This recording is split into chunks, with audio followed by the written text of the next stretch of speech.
Good morning and welcome to SpaceX and Axiom Space's splashdown coverage of Ax-4, the fourth crewed mission to the International Space Station by Axiom Space.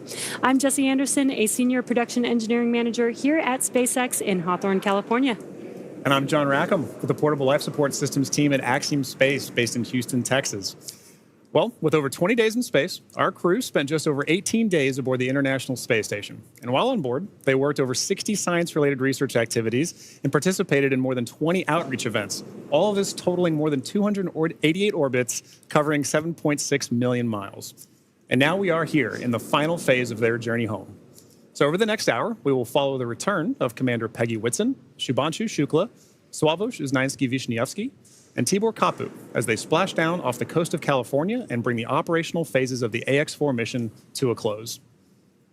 Over the last 22 and a half hours, Dragon has been moving into position for reentry with downhill phasing burns, which are firings of Dragon's Draco thrusters to adjust the spacecraft's orbit in advance of returning to Earth. The spacecraft will use its forward Draco thrusters to perform a deorbit burn, which is expected to last just under 18 minutes and put Dragon on a trajectory to return to Earth. After the deorbit burn completes, Dragon will jettison the trunk. After that, Dragon will close and lock the nose cone in preparation for reentry.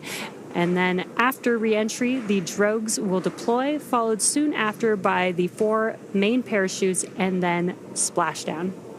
And then during re-entry, as Dragon passes back into Earth's atmosphere, we'll have an expected loss of communication, sometimes referred to as LOS, or loss of signal.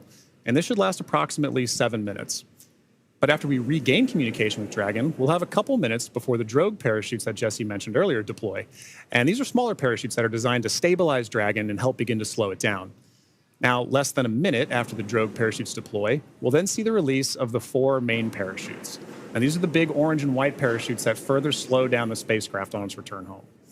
So over the course of 3 minutes, the drogues and the mains work together to bring the vehicle's velocity from 350 miles per hour down to just about 15 miles per hour. At which point, Dragon will splash down back on Earth. And when it does, SpaceX knows exactly where Dragon is expected to land, with recovery teams pre-positioned in the area. These teams are trained to quickly make contact with the Dragon spacecraft, secure it, and then hoist it aboard the main recovery vessel. From there, teams will open up the hatch and then help the crew out of Dragon. So coming up next, as we mentioned, is the deorbit burn. This is the last time that the forward Dracos, which are the 4 thrusters located on the top of the vehicle, will ignite. The deorbit burn will place Dragon on a precise trajectory to return to the splashdown zone off the coast of California and last approximately 18 minutes. Yeah, so we have a pretty packed day today, Jesse. Yes. I think other than launch, crew coming home, it's an incredibly dynamic day. Yes. And that's what we're preparing for today, right? Yeah, exactly. We do have some expected times for each one of these events, but as always, some of the times may move by a few minutes.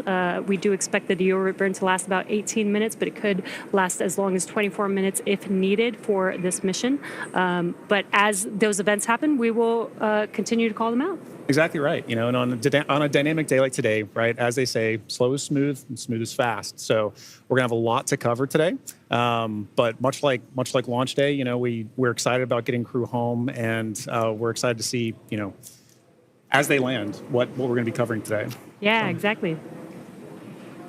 We are just about 3 minutes from the expected start of the deorbit burn, and if you look at the bottom middle of your screen, we have a new clock that will be following along with Dragon as it makes its way down to splashdown, so you can follow along with the timelines for today's mission. Which is pretty exciting, because we know this is an overnight mission for us on the Pacific coast, right? So it's going to be a little hard to see visuals sometimes because it'll be dark outside. Yeah. But understanding when crew's coming home is going to be very important also for the crews on the ground that are going to be working to retrieve them, and we'll be covering that a bit more later as well.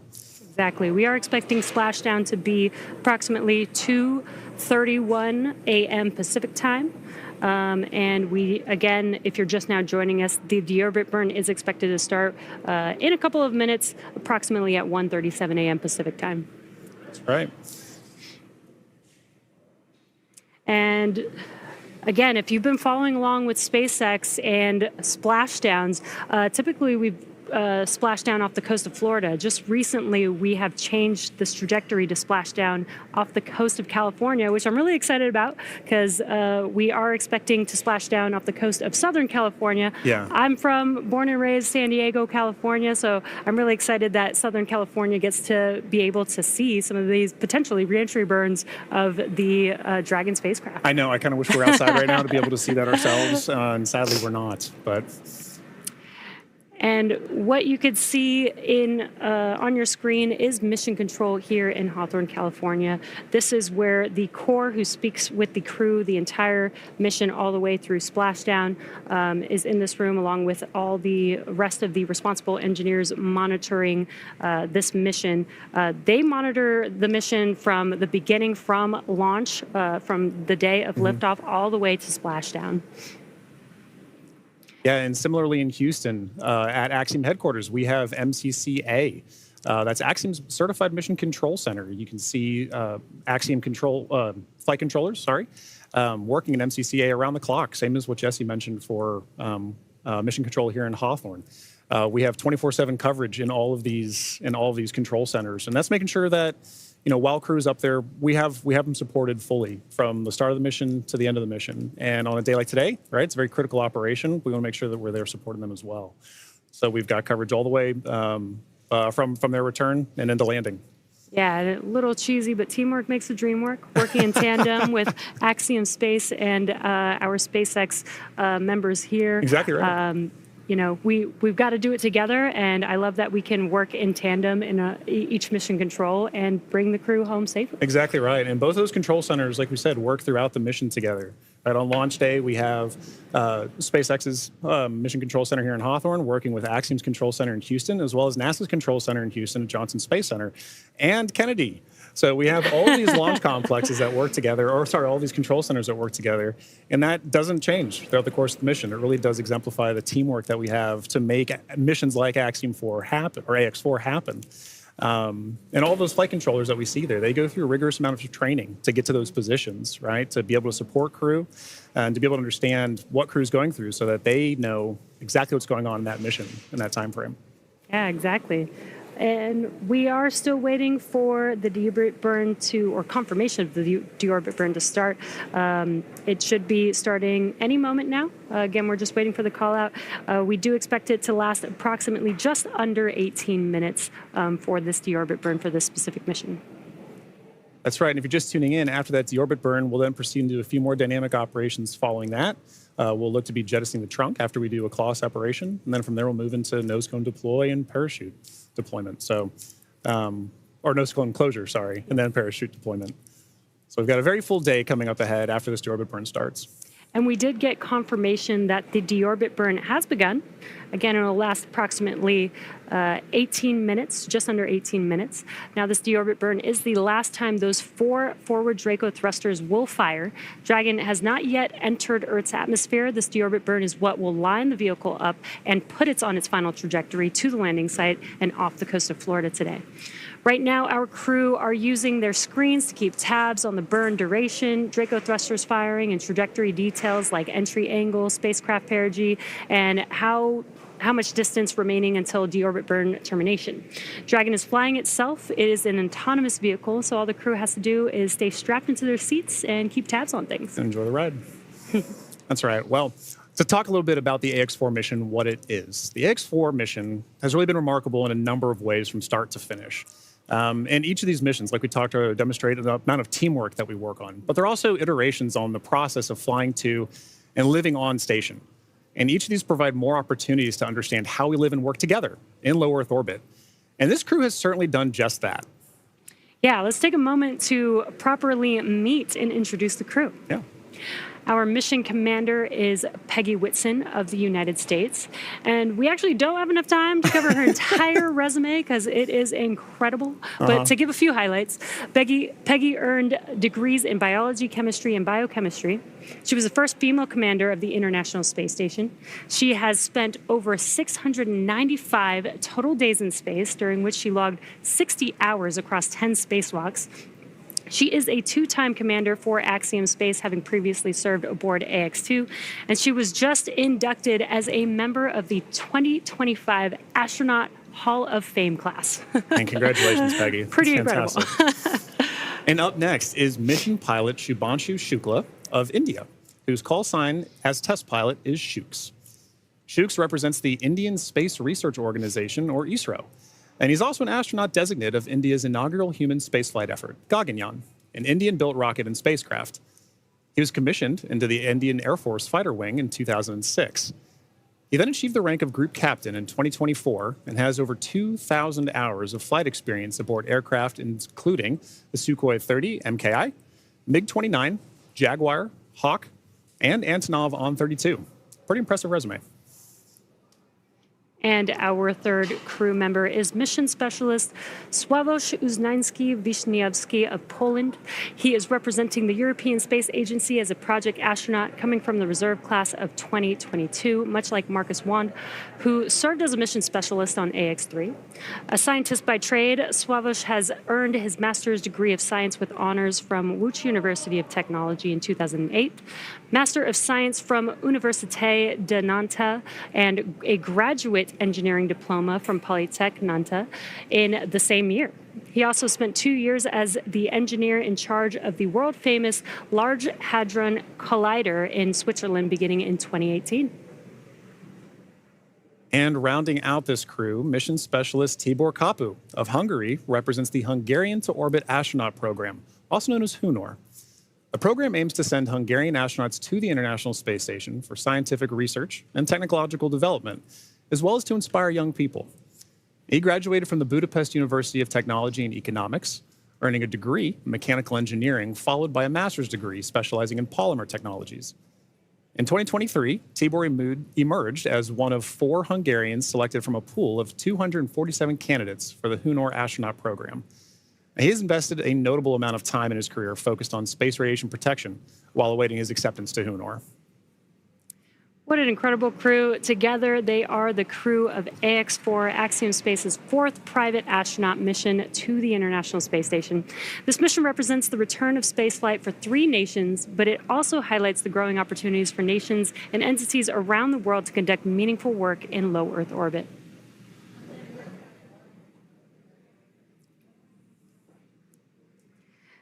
And we are, again, if you're just now joining us, the deorbit burn has begun for the crew, and this deorbit burn lasts just under 18 minutes. So we still have about 10 more minutes to go in this burn, and we are patiently waiting for that burn to conclude. Exactly right. And at the end of that burn, like we mentioned earlier, if you're just now joining us, we'll move into claw separation and trunk jettison before we move into nose cone closure and then parachute deploy. So we've got a few dynamic operations that are coming back to back, coming up here shortly. But, you know, Jesse, we were talking a little bit about that crew. I had the pleasure of meeting them a little bit before the mission, and you can really tell that this crew has taken it upon themselves to really make sure that a priority of this mission is outreach.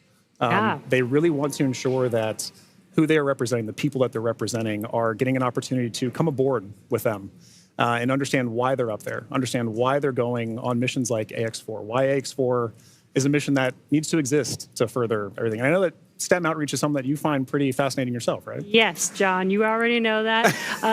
I love outreach. I think it's super important. There's so much technology emerging and growing and advancing, and I think it's super important for the young people to get interested in it while they're young, so they can further explore that interest when they do get older and when they can, go to school or go into a professional field. So I think it's great that this crew specifically did multiple outreach events during like this over 20, mission. I think you said, right? Yeah, and it's one of those things, too, where for a lot of times, this may be these kids' first times getting to understand, like, what goes on the International Space Station? What kind of things can we research in space?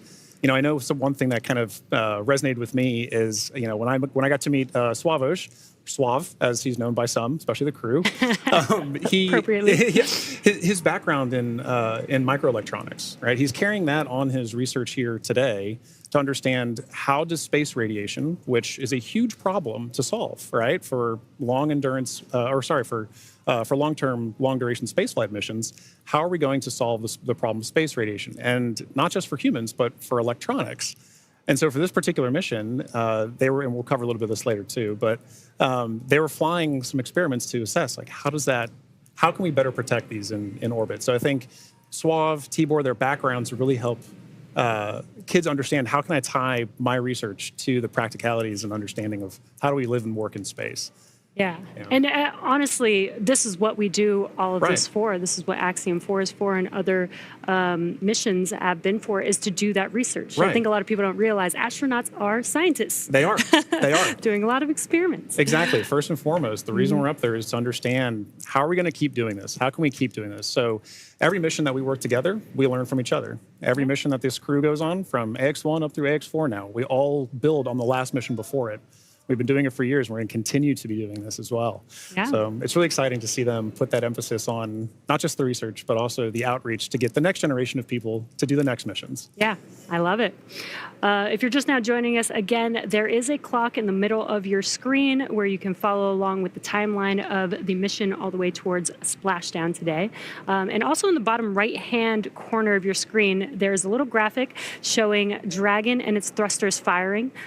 So while we are not showing some live views at this moment, you can kind of see which thrusters are firing, and there's a lot going on. So Dragon is very active right now, but love this new graphic that we have. Really cool to be able to kind of see. You might not be able to always see it live, and when we do see it live, I love you can actually see the little bursts of thrust.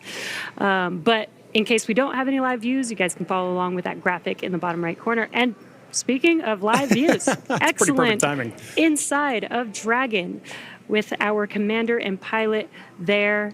That is at the front of your screen is Commander Peggy Whitson.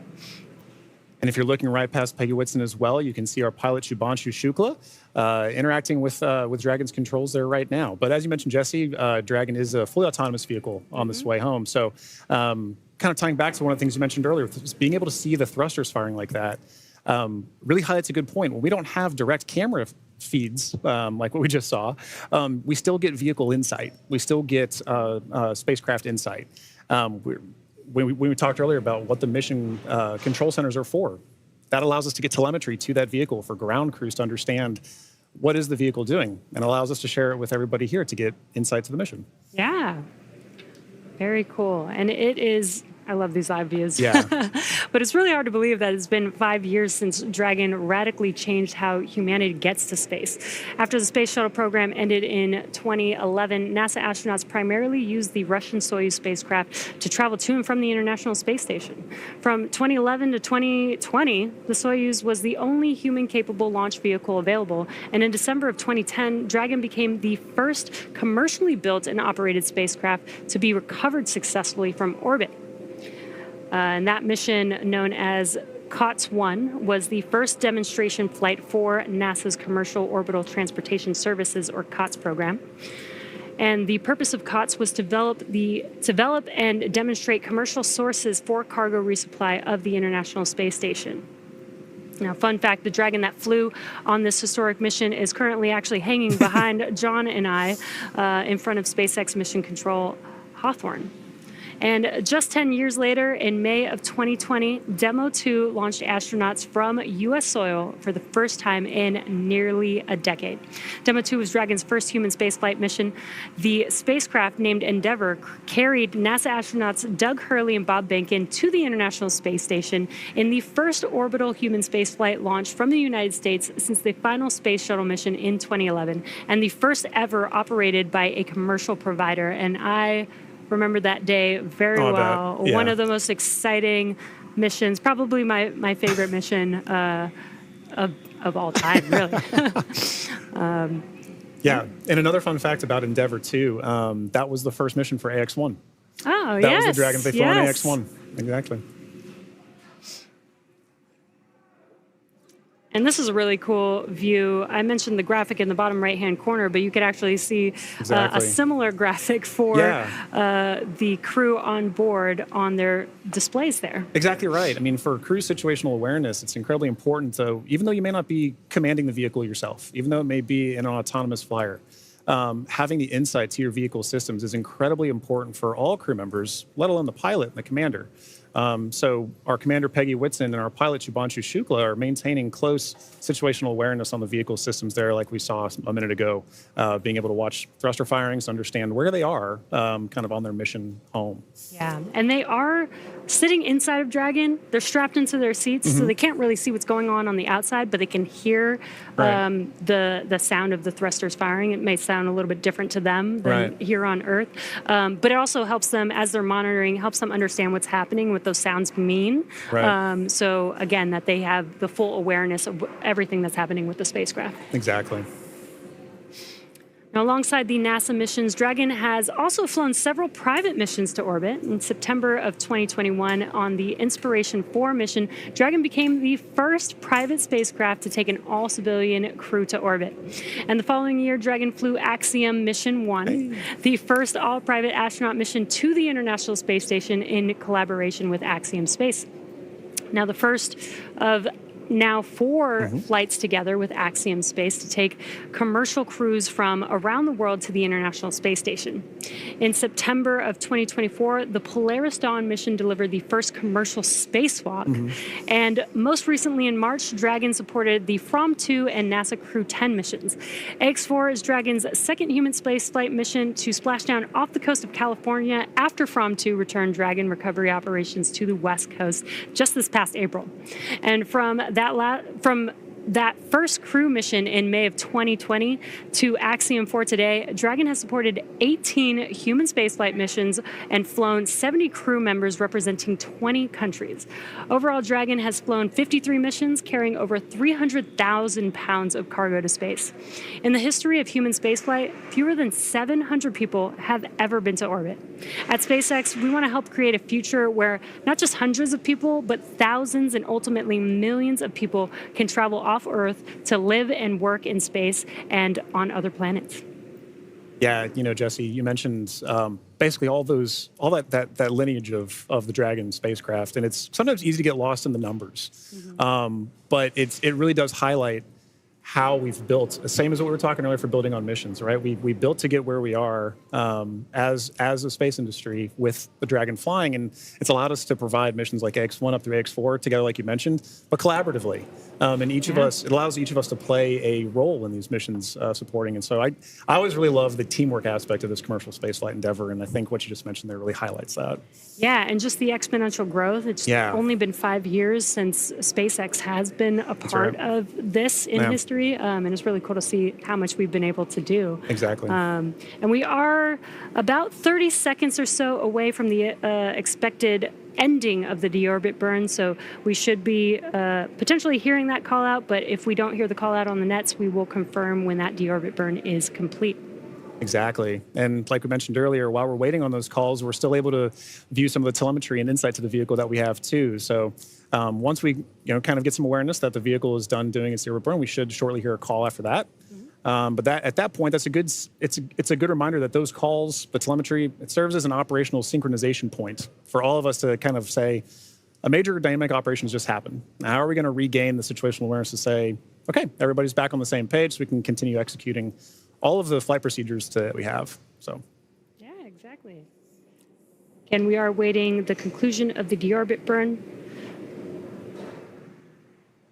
And again, after that deorbit burn ends, we'll move into claw separation, trunk separation, or trunk jettison rather. And then we'll move into nose cone closure for the rest of the mission. Yeah. We are just in the beginning of the multiple dynamic events that we have left to bring the Ax-4 crew safely back home to planet Earth. Exactly. And we do have our recovery ship Shannon waiting patiently in the Pacific Ocean. We do have a targeted splashdown zone, so the crew aboard the recovery vessel is they're waiting, and once they splash down into the water, we'll send a couple fast boats, and then the recovery ship vessel Shannon, will meet the crew, lift the Dragon spacecraft on board to the ship, Right. Help the crew get out of Dragon, and then they'll eventually do some medical checks, make sure that they're all good. Exactly right. Board a helicopter and take them back to land. Exactly right. I mean, like that is still a part of the very dynamic operations. And SpaceX and Axiom are both providing crew on the ground to provide in that work. So we have the retrieval of the crew and our Axiom. Dragon, SpaceX, deorbit burn complete and performance nominal. Trunk separation initiated. Awesome. Great news. We heard that call out. We heard that call out that the deorbit burn has completed, which is great news. We're moving on to the next events. So at the moment, Dragon is doing a couple of things autonomously. It's isolating the thermal control system fluid loops from the radiator. This system is what will help keep the internal temperature of Dragon temperate for our crew during reentry, as it does heat up a little bit on the outside of the vehicle. Next up, we are waiting for the claw to separate. The claw connects the trunk to the spacecraft, delivers power, telemetry, and fluids, and claw sep is the first step in trunk separation. And we did hear that call out for the initiation of claw sep. So that event is now in progress. We're waiting for the conclusion of claw separation. Nominal trunk jettison. And all of that just happened. Claw separation as well as trunk jettison. There we go. And it's a good example of the kind of things that we're listening for on this phase of the mission. Really are back to back, and they're structured in a way that are very timelined, very expected. And so while we wait for those call downs, we want to be very cognizant of, is crew checking back in with ground, is ground checking with crew. But once the vehicle hits those certain points and the commands are retrieved, sent, executed, whatever. That we're waiting for those, and we're expecting those. Yeah, and then we do have nose cone closure coming up in just about 3 minutes or so is what we are expecting. And in the background, Dragon is currently inhibiting those forward bulkhead Draco thrusters that we just used to complete the deorbit burn, ensuring it's safe to latch the nose cone shut for reentry. Also, the vehicle has initiated the nitrox suit purge. This will help keep the crew cool and comfortable during reentry, and which again is coming up in a few minutes, that nose cone closure in just about a couple minutes. Now at this point, the nose cone is preparing for closure. That's right. Yeah. And now for those of you just joining us, we are, as Jesse just mentioned, we are in the phase of flight where we've now gotten good confirmation that the claw has separated, that the claw has retracted, and that the trunk has been jettisoned.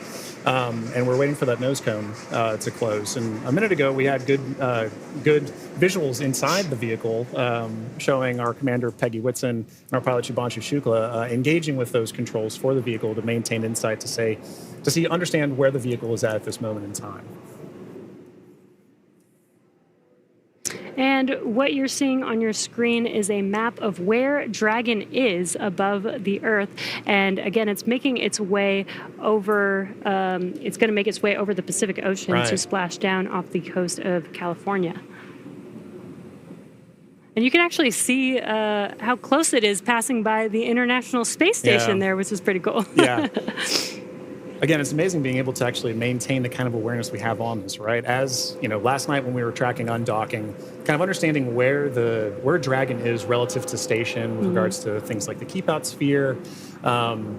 It can be easy on a day like Splashdown when we're not talking about from undocking from the space station, to still be able to maintain awareness of where we are relative to it. I think in our orbit is fascinating.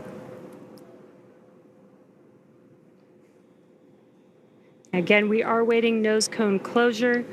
And if you've been following along SpaceX, reusability is extremely important to us. That is what nose cone closure is for. In previous Dragon designs, we used to jettison the nose cone, but being able to close the nose cone allows us to just reuse it.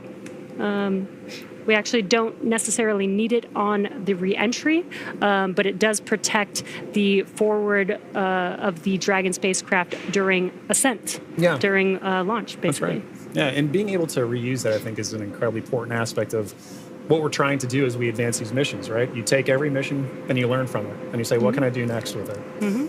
And so being able to now close your nose cone and keep the vehicle for next time is pretty important. Makes reusability and preparing for the next mission very easy. Exactly. But you're right. Now, once we're closing that nose cone, we have to make sure that there's no more Draco firings that are happening, because once those Draco firings are done, we can then safely close the nose cone and prepare it for re-entry. Again, we are waiting for nose cone closure, and it is expected to be fully closed any moment now, so we are just waiting for that confirmation.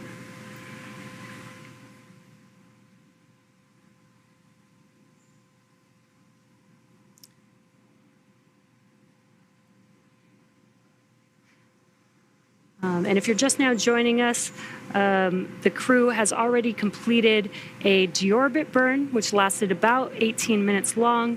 We had claw separation and jettison of the trunk, and nose cone closure is now in progress. Again, we're waiting for that nose cone to fully close, and then we'll begin to reorient the vehicle as it's lining up with its landing zone and prepare for re-entry through the Earth's atmosphere. That's right, and that landing zone for today is in the Pacific Ocean. In previous Axiom missions, we've gone to the Atlantic, but for this mission, we'll be splashing off the coast of Southern California.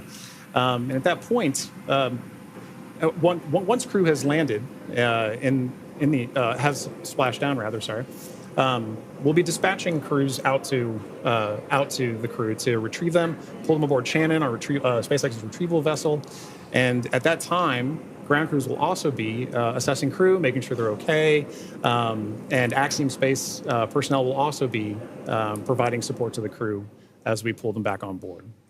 Yeah, and what you saw on that graphic is we do have a few different splashdown zones. Today, we are expected to splash down off the coast of San Diego today. And there you can see the trajectory that Dragon is going to be making as it makes its way to that splashdown zone. That's right. So if you're in Southern California, you should get some pretty good views. We won't have any here today. We're inside. But we will be following along closely, obviously. Once those parachutes deploy, we get good visual confirmations of crew. It's important to note that the ground crews will know exactly where Dragon is landing. Or splashing down, rather.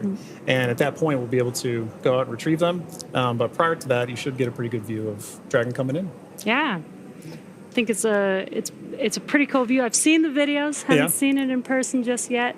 Hopefully one day I'll get to see re-entry of a crew. But if you're in Southern California and you go outside in about 15 minutes or so, you might be able to see it. That's right.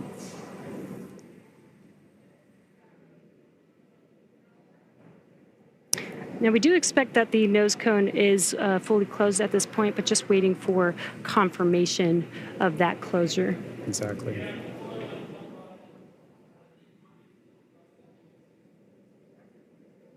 Again, the nose cone helps protect the forward bulkhead thrusters and just the forward section of the Dragon spacecraft during ascent. And closing the nose cone, again, just helps with recovery.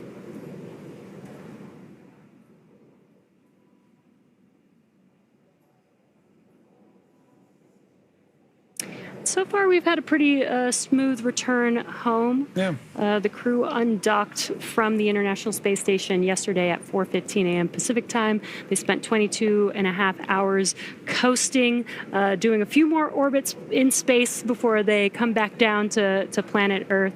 And we're just under 30 minutes from them splashing down. And again, we have this new clock on your screen, in the middle of your screen, where you see that countdown to splashdown, which I love, because now you can see there's about 26 minutes before we expect them to splash down in the Pacific Ocean off the coast of San Diego today. Yeah, I think having the countdown really helps bring home that they're almost here. It is time for the Ax-4 mission to come to a close, but this is just the dynamic phase of the missions that's coming to a close. There's so Dragon, SpaceX, nose cone secured for entry. Dragon copy, nose cone secured. And great call out there. Yep. The nose cone is now fully closed, ready Excellent for reentry. confirmation. And what you're seeing on your screen is the core, the crew operations and resources engineer. That's who was talking with the Ax-4 crew just now. Right. Now, once it's time for our crew to splash down back on planet Earth, they'll be heading to one of several targeted sites supported by SpaceX. Until recently, Dragon recoveries primarily occurred off the coast of Florida. This year, SpaceX moved Dragon recovery operations off the coast of California to allow Dragon to complete its deorbit before safely jettisoning the trunk over the Pacific Ocean. Ax-4 will be SpaceX's second crew mission to splash down in one of the new locations. From 2 was the first in April earlier this year. The new splashdown locations are near Los Angeles, Oceanside, and San Diego. And spreading the supported sites across multiple locations helps maximize the return opportunities for this mission and future crews, lowering the chance that we'll have to wave off due to bad weather. So our fully equipped recovery vessel Shannon is stationed in Long Beach, California, and is currently standing by to support splashdown today. That's right. And like you said earlier, we'll be expecting to have that splashdown right off the coast of San Diego, as you can see on your graphic there. So we take into account many different variables, including what landing sites have favorable weather. And SpaceX teams have selected the primary landing site, as we just mentioned, as San Diego. Now, there are a number of weather-related items that play into splashdown and recovery operations. Some of the more obvious factors that impact operations are rain or chance of lightning in the recovery zone, both for the safety of the crew inside, obviously, but also for the recovery teams, as we've discussed, on the water. So we're looking for wind speeds that are less than 15 feet per second, or about 10 miles per hour, and relatively calm seas so that we can safely execute recovery operations. And these recovery operations include a lot, right? It's landing a helicopter on the recovery ship to fly our crew back to shore, but it's also pulling the Dragon spacecraft into Shannon, the recovery vehicle. Yeah, and as we've been mentioning, there are a number of variables and criteria that come into play, and they all help ensure safety of both the crew and the recovery teams. But weather conditions today are looking great in Southern California near San Diego, and for these operations, SpaceX closely coordinates with the United States Coast Guard to establish a safety zone to ensure public safety and for the safety of those involved in the recovery operations, as well as the crew on board the returning spacecraft. Now, multiple notices are issued to the mariners in advance and during recovery operations, and Coast Guard patrol boats are deployed to discourage boaters from entering the splashdown zones. And that's right. We really want to stress to the public the need to respect this safety zone. Recovering a spacecraft from the water is a hazardous operation, as you can imagine. And any other boats interfering in the area not only increases the risk to the astronauts in the spacecraft, as well as the teams working to recover them from the water, but also to those themselves who would be going out to see it. So for the safety of the crew, as well as your own safety, we recommend you sit back from home, watch and follow along the action from your TV, as the teams who have trained extensively do this. For final entry briefing, report when ready to copy.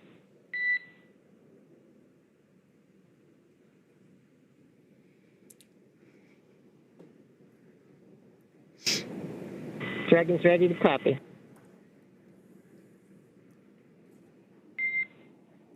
Dragon, I have no deltas to the previously briefed times. The vehicle is healthy, weather is still looking good, and recovery forces are on site. Predicted COM blackout starting at 0918 Zulu and ending at 0925 Zulu. How copy?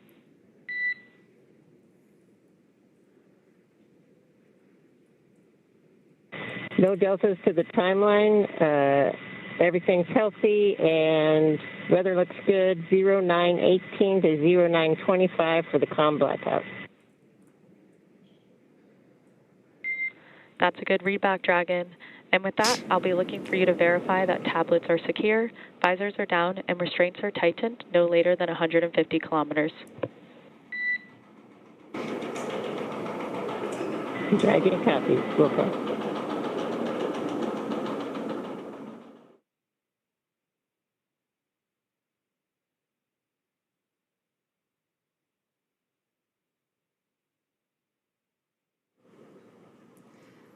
And we just had some great comms between the core and the crew. It sounds like everything is a go for splashdown.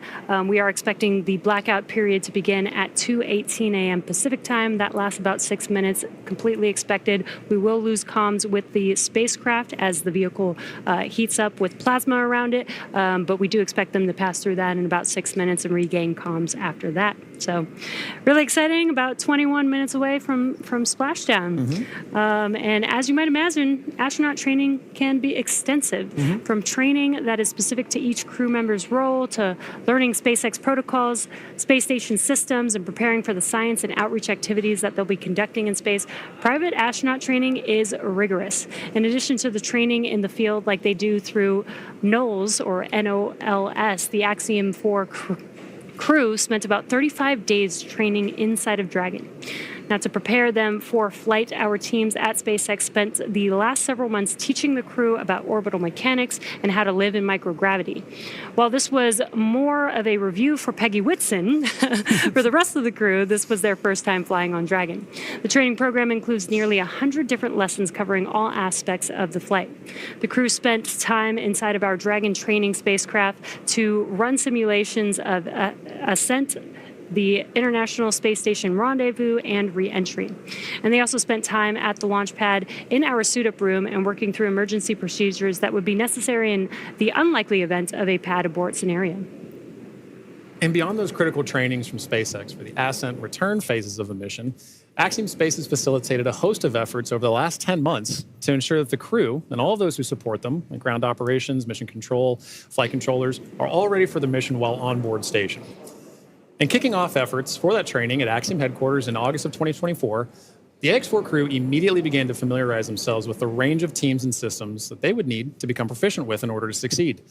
From selecting the food that they would eat and learning how to prepare it with the food warming and hydration racks on orbit, to understanding the tools and systems available to them throughout the International Space Station. Every small detail is critical to mission success. So in Building 9 at Johnson Space Center, the crews learned and rehearsed routine operations, medical procedures, emergency situations, and media exercises.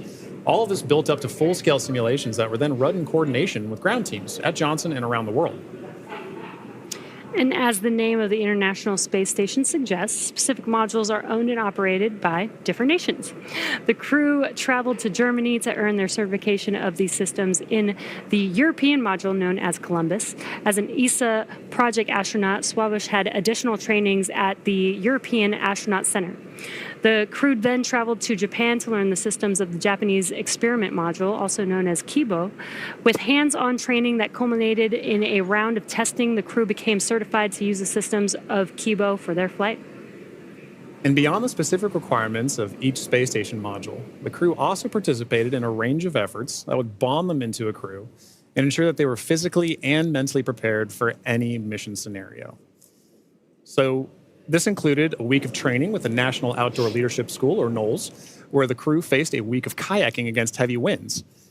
It also included a day in an altitude chamber to experience how their body reacts to different oxygen levels, and even included an underwater helicopter escape training simulation. SpaceX Dragon crew has tablets secured, restraints tightened, and visors down. SpaceX copies. Crew are configured for entry. 5 minutes until predicted comm blackout.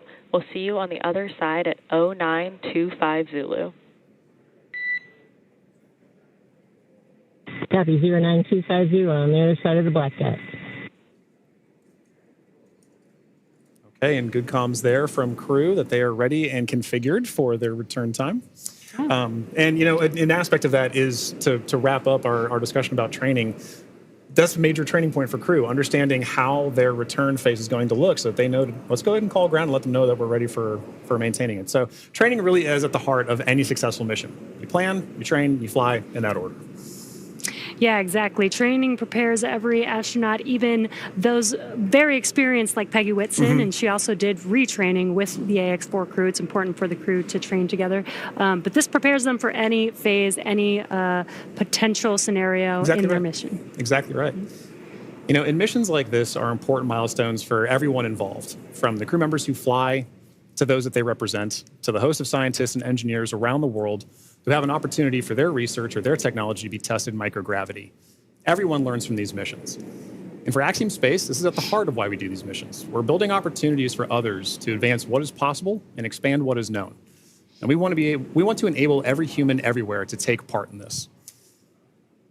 Now, after a beautiful launch on June 25th, the Ax-4 crew docked with the International Space Station a little over a day later, opening the hatch and greeting the Expedition 73 crew on June 26th.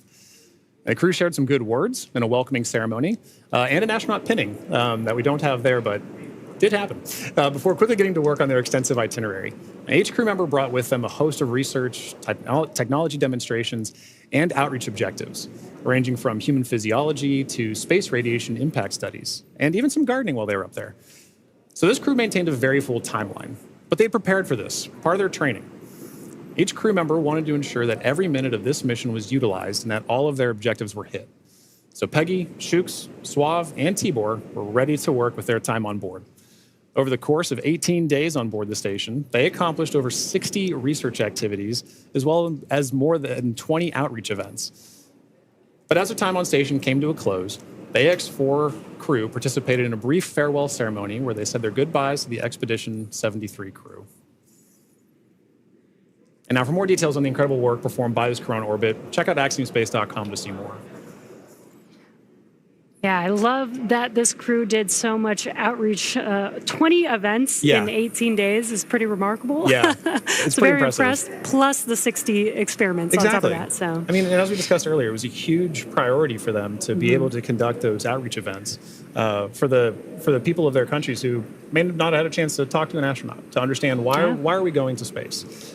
Now they have a better understanding of that, and like you mentioned earlier, it's get them started young. Let them understand the passion of it. I know that my nieces, my nephew, right, they're excited about space. Yeah. They want to be involved in space too. So I can only imagine getting a call from Tibor, getting a call from Suave, and understanding what are we doing up there. Oh, that would be so awesome. Yeah. Now we are expecting that blackout period coming up here in just about a couple of minutes. Now this blackout period, this is when the Dragon spacecraft re-enters back into the Earth's atmosphere.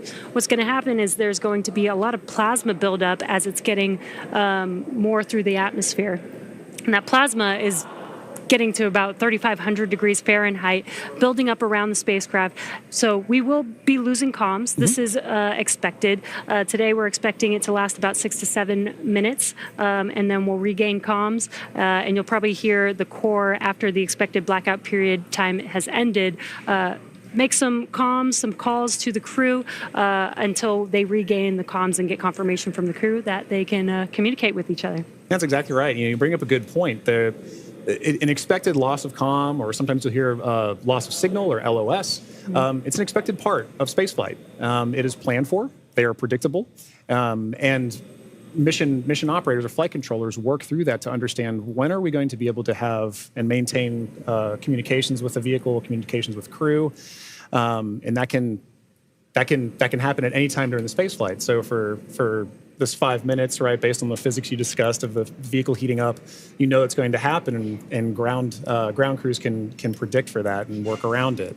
But it's a good reminder that we're waiting for those verbal cues, not just visual cues that we'll get. So we've been able to see some visual cues today of crew in their suits, but also be looking for visual cues later, right? Good parachute deploy. We're also listening though for good verbal cues. So we heard a minute ago, Commander Peggy Whitson was calling down saying that crew is in a good configuration for us to go into this period of no comms. Yeah, and we do expect that blackout period has probably begun at this point. That's and right. Speaking of visual cues, I've had the opportunity to talk to some of the astronauts that have flown on our Dragon spacecraft, and they've said it's kind of one of the most spectacular sights they've seen. Really? With different, they said it looks like sparks outside of the window, but with multiple different colors, multiple different looks of what that plasma heating up around the vehicle looks like. So they should be experiencing that right now. The Ax-4 crew still inside of the Dragon spacecraft.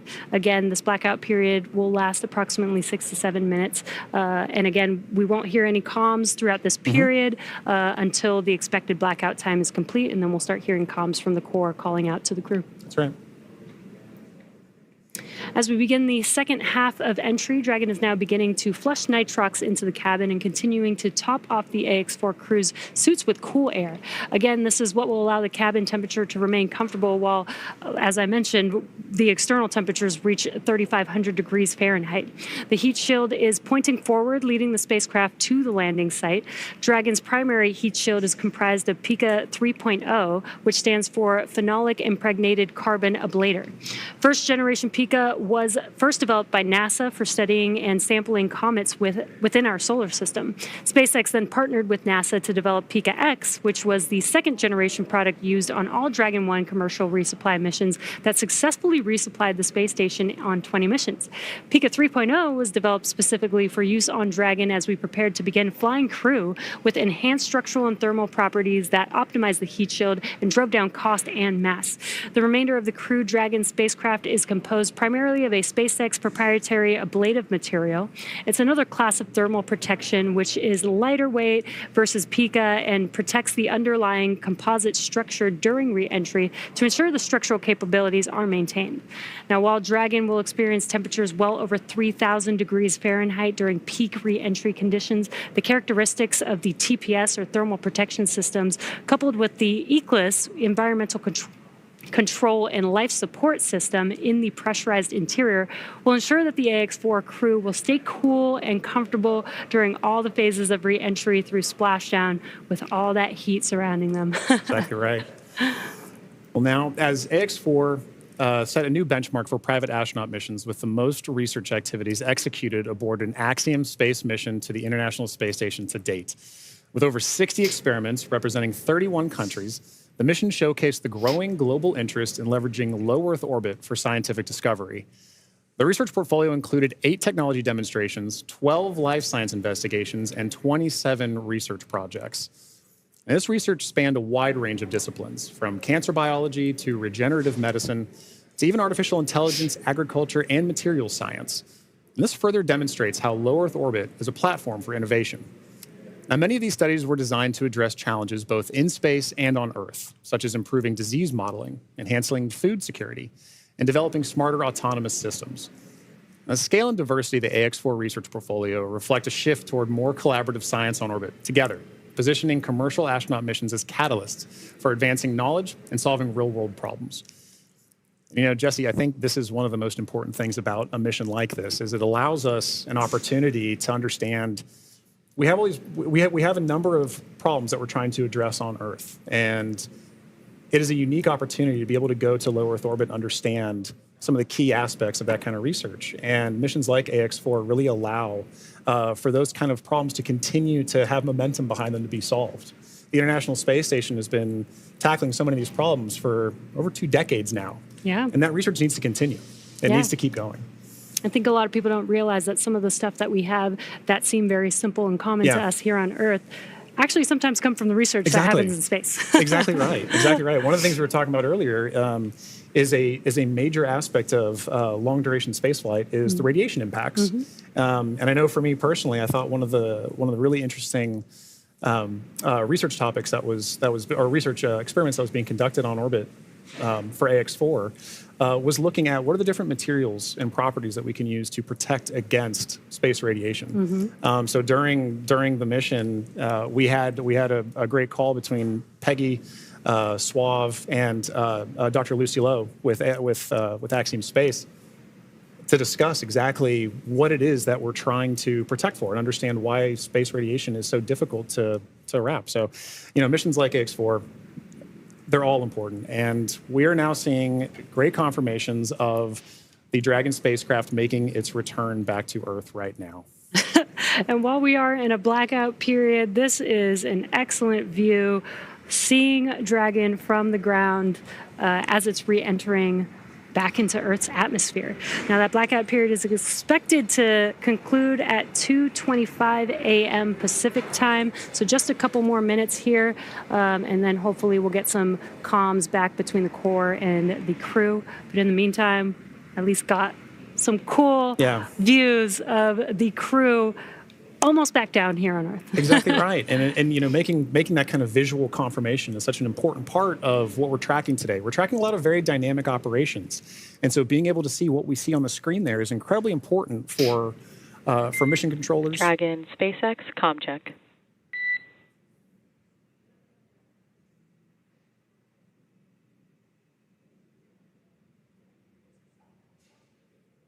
Again, we may not hear the crew until they do get those comms back, that acquisition of signal. Dragon, SpaceX, comm check.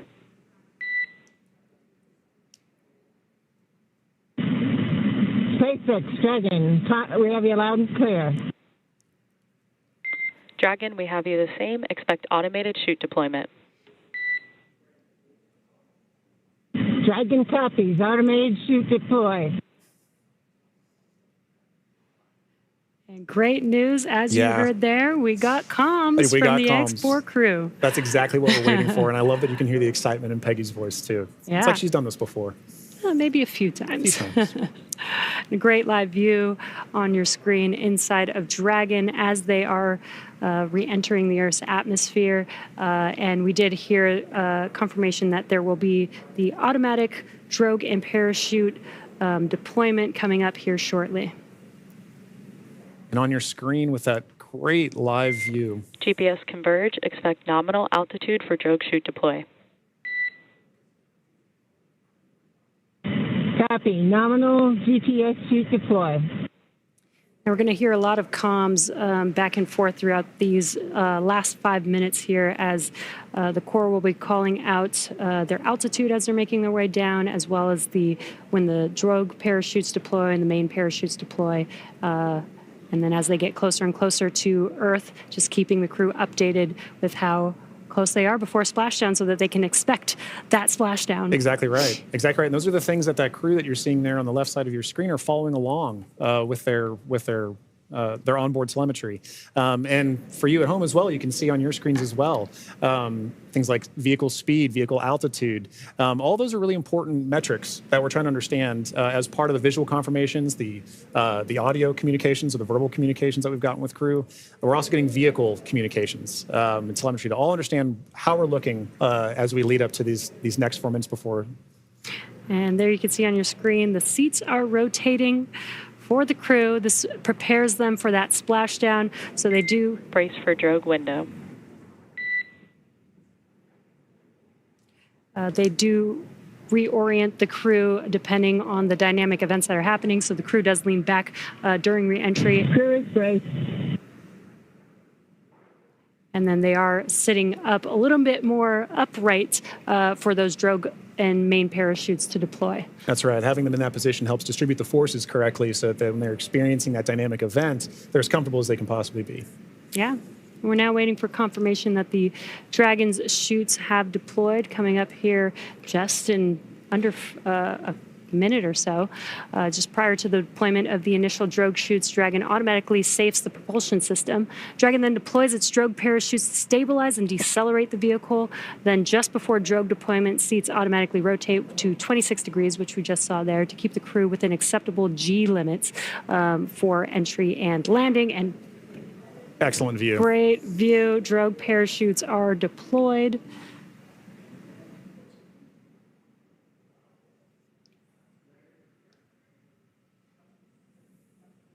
View looking forward. Drogue descent rate nominal.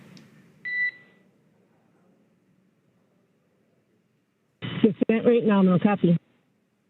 Again, we're going to hear a lot of comms throughout this next 3 minutes here. This is looking forward on the Dragon spacecraft up at the chutes. Those drogue parachutes are fully deployed now, so we do expect those main parachutes to deploy here shortly.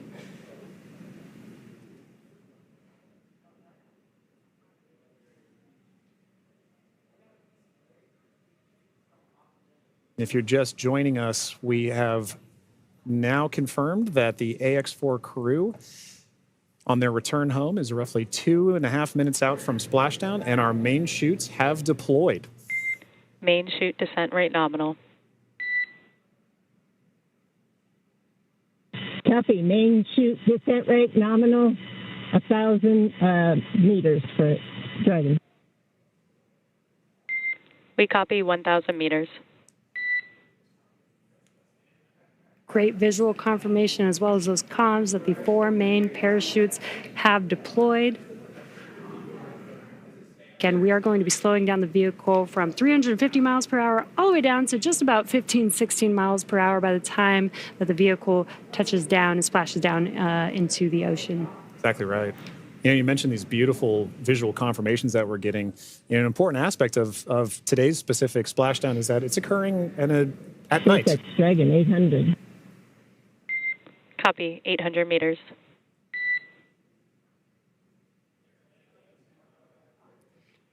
Commander Peggy Whitson confirming the spacecraft's altitude as it's making its descent into the Pacific Ocean just off the coast of San Diego in Southern California. Yes, love that it's coming off the coast of my hometown. 600 meters. 600 meters. And at 600 meters, we're just under a minute before that expected splashdown. The landing in water is a lot simpler and more reliable.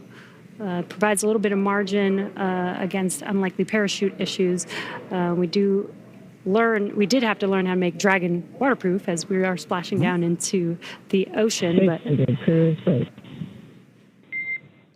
SpaceX copies 400 meters. Reminder to brace for splashdown.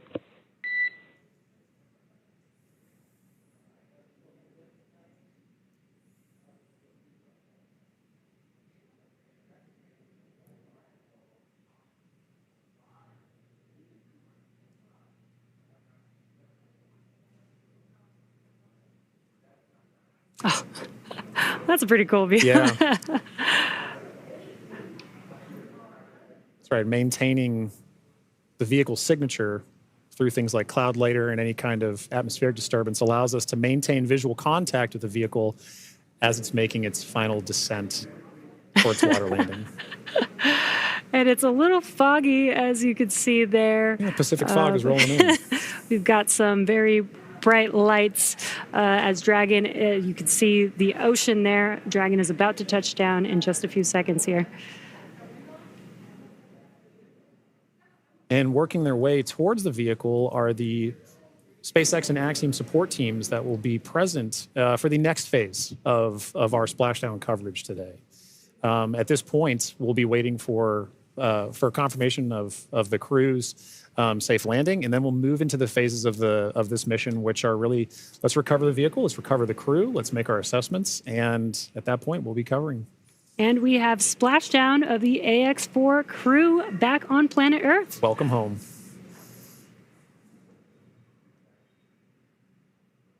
SpaceX Dragon splashdown. We are in Stable 1. SpaceX copies splashdown in Stable 1. On behalf of SpaceX, welcome home.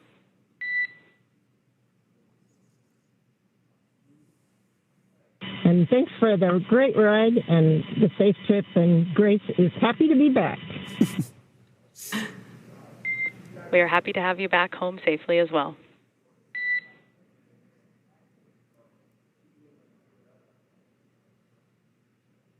Some words between the core and our commander, Peggy Whitson, as the Ax-4 crew has made it back home, splashed down at Dragon. SpaceX, for your awareness, SISTI system verifications are in progress. I will report back when recovery personnel are en route. Dragon.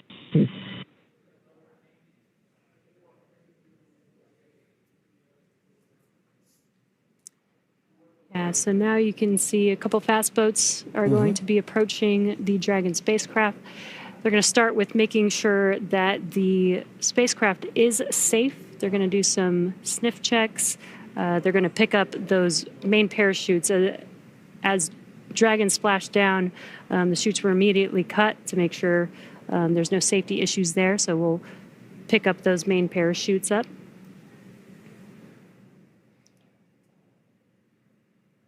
And once the crew deems that the spacecraft is safe, then our recovery vessel Shannon can begin to approach and begin the recovery process. So we are now eagerly waiting on recovery of our Dragon spacecraft with the Ax-4 crew. Dragon has already autonomously completed several steps to save itself following splashdown. So for those of you just joining us, the return of Ax-4 has gone smoothly so far, and we just got great confirmation that crew has splashed down. So Dragon successfully re-entered the Earth's atmosphere, followed by deployment of its parachutes to slow the spacecraft down to a gentle 15 miles per hour.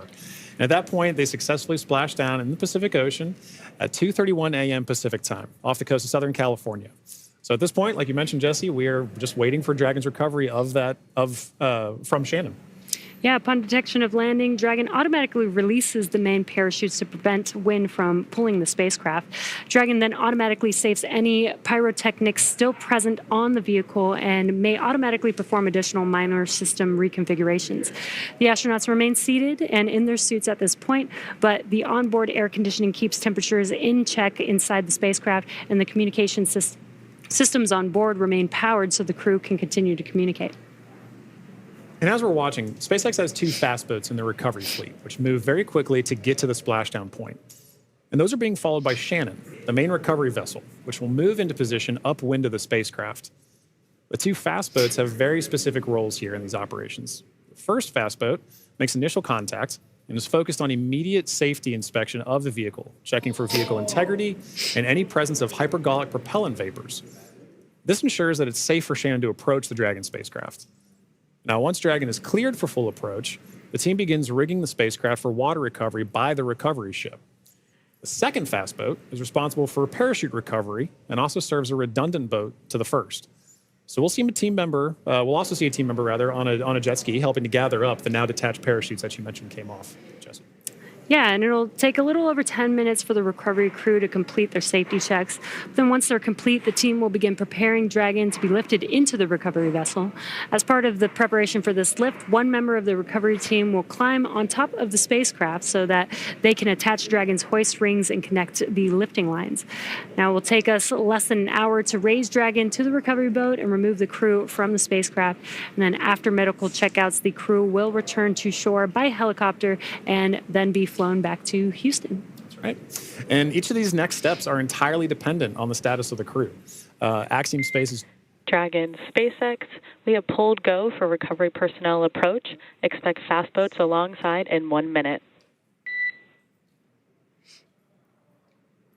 Dragon copies. We'll be waiting.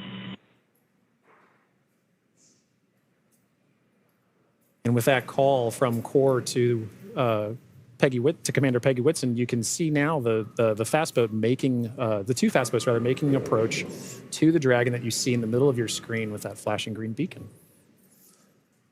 Now, as we mentioned, Axiom Space's chief medical officer is on the main recovery ship Shannon and is ready to put eyes on this crew for the first time since they departed quarantine together. And our medical teams will be with them every step of the way home.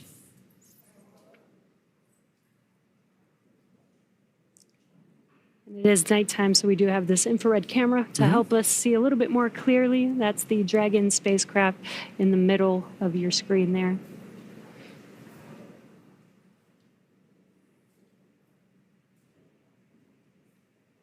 These SpaceX fast boats are now making initial contact with the Axiom-4, with the Dragon spacecraft, excuse me.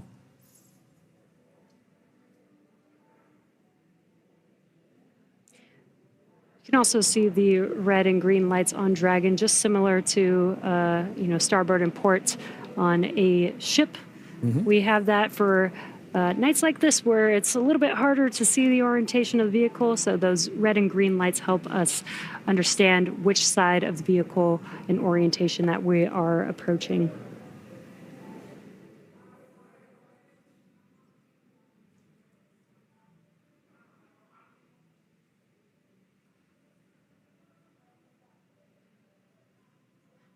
And it does look like they are pulling a main chute out of the water there.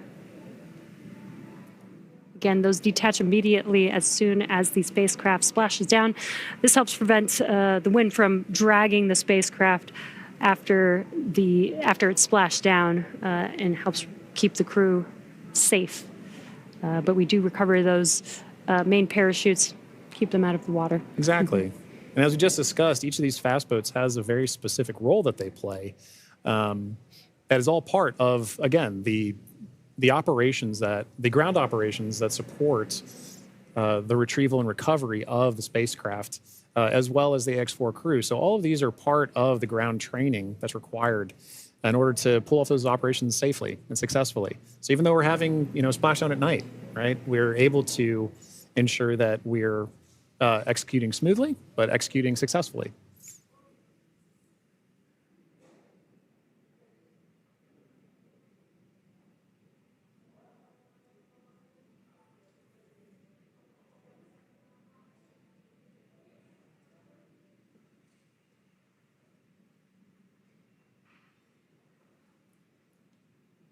We're now looking at some additional views that we're getting in of the fast boats making their contact with the Dragon spacecraft.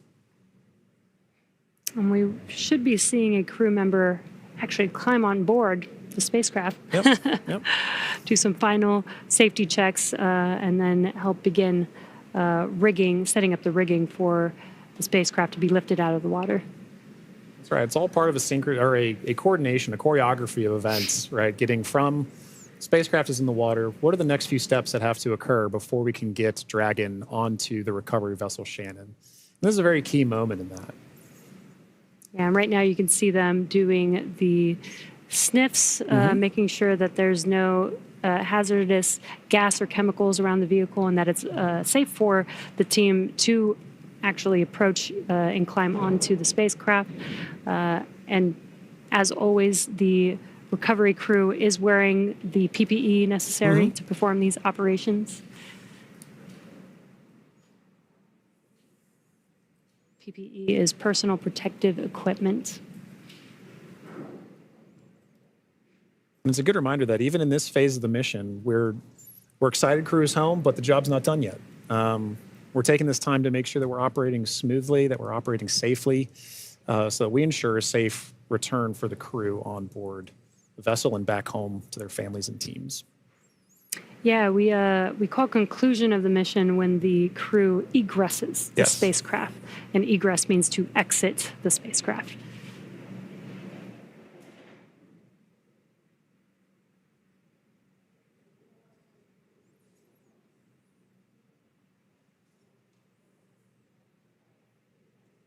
Got some calm waters there, which is great. Yes, exactly what we're looking for. Southern California, southern Pacific Ocean, as we splash down off the coast of San Diego today.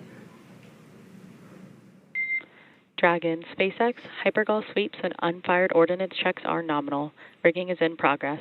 Approximately 5 minutes until capsule lift. We have SpaceX flight surgeon standing by. Please confirm crew are ready for post-splashdown PMC. Dragon, copy go, and we are ready for post-PMC. Copy that, Dragon. The next call you hear will be from flight surgeon on Dragon to ground privatized.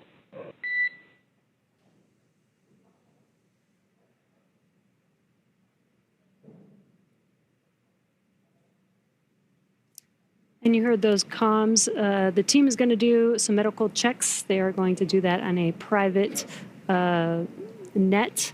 And that's what those comms were, confirming that they are switching the nets that they will be communicating on. And this is just to make sure that the crew is feeling okay. Exactly right. Through all those dynamic events. Yep. While for us watching Dragon re-enter the Earth's atmosphere from afar, there's a lot going on in that spacecraft there with the crew. So just making sure that the crew is feeling good and checking in with how they're doing. Exactly. It's an important touch point for kind of reaching a key milestone on the return trip home. As just mentioned, it's a very dynamic phase of flight. And those private medical conferences or PMCs with a SpaceX flight surgeon really allow ground teams to be able to make an initial assessment of crew while the team is also, the ground teams outside are continuing to work that rigging. They mentioned it would take about 25 minutes for crew to rig and then hoist the Dragon spacecraft into the recovery vessel. So while those operations are happening, crew will also be talking with ground medical personnel just to get an understanding of, hey, how's everybody doing? How are you looking forward to it? Yeah. And they did confirm that the vehicle was safe to approach. They did some hypergol checks, and they also checked the thrusters that did not fire to make sure that there are no leaks from those thrusters. We do have Super Dracos on the vehicle in case of an abort emergency during ascent. We did not need those thrusters on this mission. And again, they are only used for the ascent portion, but we do want to make sure that throughout the mission, as the Dragon spacecraft was docked to the International Space Station for 18 days, that everything is still good and safe, again, to complete these final recovery operations.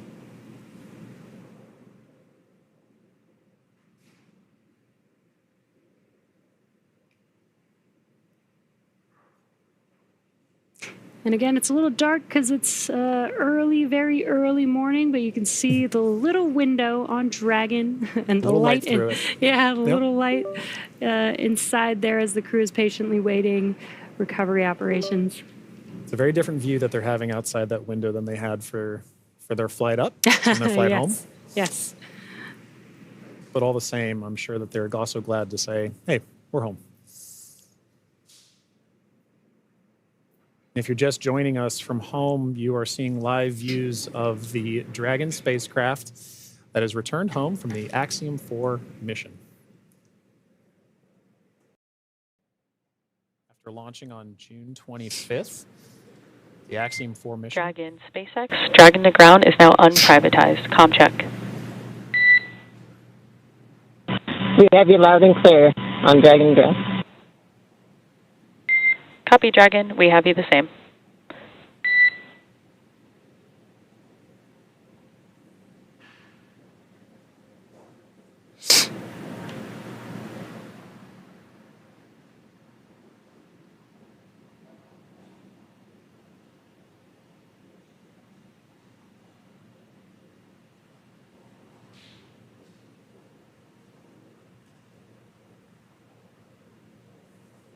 You can now see on the screen SpaceX support personnel beginning the rigging procedures to ensure that the Dragon spacecraft is rigged. SpaceX, be advised, we're going to step into transitioning the forward link.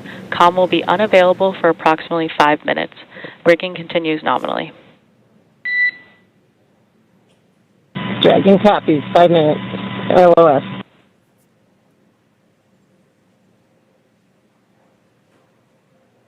Again, the Corps just keeping the crew updated with the operations that they're performing. They won't have comms for about 5 minutes, but rigging is continuing, as we can see there, with the recovery crew member standing on top of the spacecraft. Yeah, working very important procedures for the next phase of the Ax-4 mission.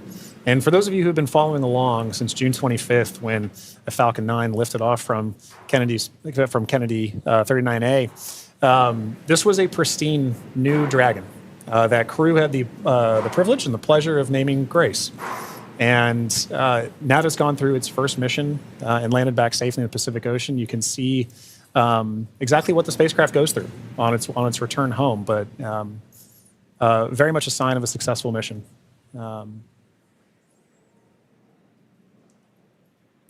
Yeah, I love the tradition that the first crew that flies in the spacecraft get to name the spacecraft.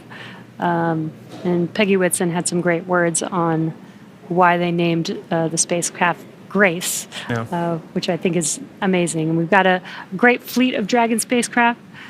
And speaking of Commander Peggy Whitson, she's actually our third frequent flyer. Yeah. Our first frequent flyer was Michael Lopez Alegria from Axiom Space. Yep. Second being Jared Isaacman when he flew on the Polaris Dawn mission. And now Peggy Whitson flying for a second time on a Dragon spacecraft.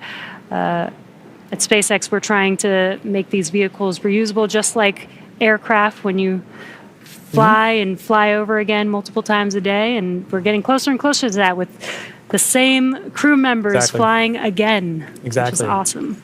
And it's important to note, right, that kind of mission-to-mission lineage, right, allows crew members like Peggy Whitson, like Michael Lopez Alegria, to better help inform the next crews that are coming with them, right? The more familiarity that you get with the vehicle, the better equipped you are on your mission. And I, as a personal Peggy super fan, I cannot imagine a more fitting astronaut to be able to give a name to a new vehicle. I love the messaging behind why they chose to name it Grace.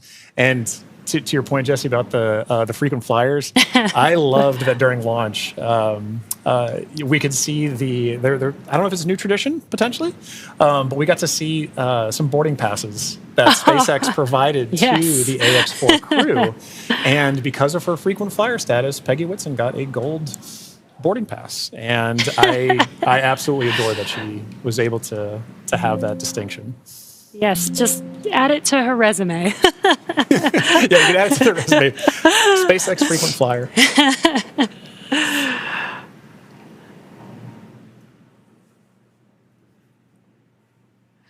Yeah, I love the boarding passes. Again, always trying to make it as common as aircraft, planes that we fly on every single day. Exactly. And we're still just in the beginning, but I feel like we've made a lot of progress in the last 5 years, and we still have a lot of new things, new missions, and improvements that we want to make to, future spacecraft and launch vehicles.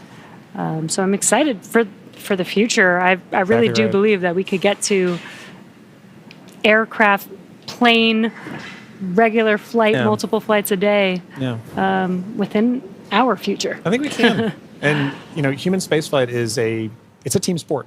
And it is something that you are always learning from.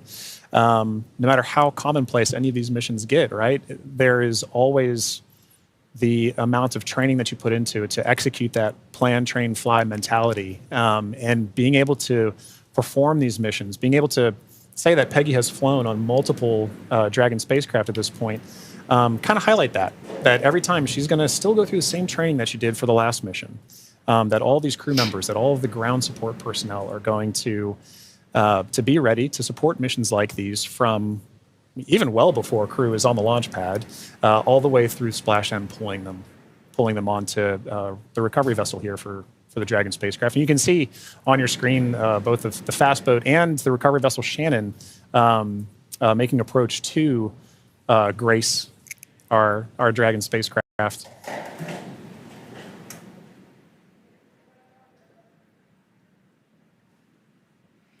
There you could see what we call the Dragon nest. When the spacecraft is lifted up out of the water, it's going to seat into that ring that you see there at the end of the recovery vessel there. And once the spacecraft is nestled into the nest, it'll translate to a deck that meets the height of where the hatch on the Dragon spacecraft is. That'll enable the crew to egress or exit the spacecraft easily onto a platform in the recovery vessel. And talking about the crew, Jesse, we've mentioned this idea of this kind of understanding the aspects of spaceflight, as mentioned earlier, being able to do STEM engagement on the mission, but also being able to spend time and honestly, your crew commander being somebody like Peggy Whitson. For Shooks and Suave and Tibor to be able to take that knowledge back to their respective space agencies and to their countries is a huge step forward for what you just mentioned earlier about making sure that that human spaceflight as a team sport continues for everybody to understand what's going on, because now Shooks and Suave and Tibor have a very important distinction, and they now have a very unique perspective on what it takes for a human spaceflight mission to occur. as first time astronauts, they're going to take back all that knowledge from their time on the International Space Station and be able to make huge impacts with their space agencies in their countries. Yeah, I'm sure they learned a lot from Peggy Whitson, but also the other crew members that are currently on board the International Space Station. They got to interact with so many different people with diverse skills. Exactly. And 18 days is quite a long time in space. It is.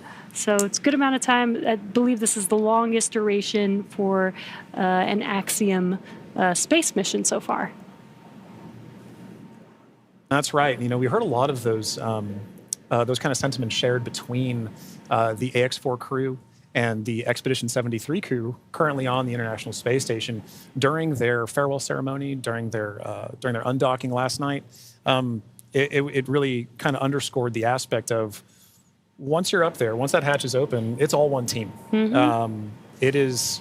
Like we keep saying, it's a team sport, but once they were in there integrating with the Expedition 73 crew, that Ax-4 crew was learning so much more. And it was highlighted in everything that they were able to execute, right? We mentioned earlier over 60 research projects, over 20 STEM engagements, outreach events. Over 18 days, that's an incredible amount of time packed into their timeline, just coupled with sleeping, sleeping and being there, and also, but also like the aspects that they're not timeline, but engaging with the crew, sharing cultural touch points, understanding each other, getting to learn each other. And they did have the benefit of getting to meet this Expedition 73 crew before their flight.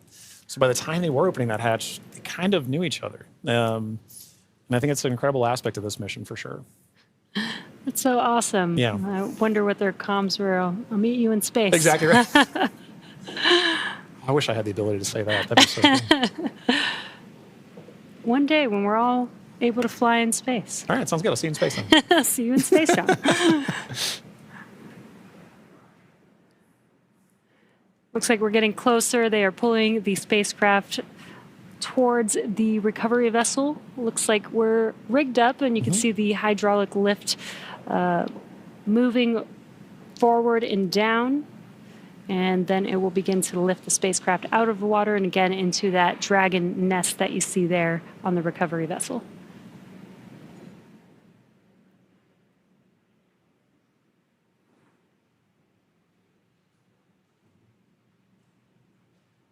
I think one of my favorite parts is the recovery crew that's on the spacecraft gets to jump into the ocean That's right. when That's they're right. done. Yeah. And it's nighttime in the Pacific, so it might be a little cold, We'll be a little chilly. but definitely a unique part of the job. Exactly right. And you can see all the support crew. There was just a fast boat on the screen that made its way off screen there, but you can see the number of support crew that's kind of going into supporting an operation like this. It may look like it's not happening very fast, but there are a lot of steps that each of these crew members are responsible for ensuring that the Dragon spacecraft is pulled into that nest safely but smoothly, and they're working towards that now. There he goes. Love that.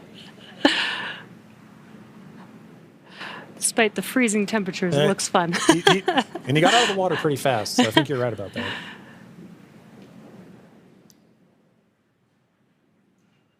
All right. Looks like lift is about to begin.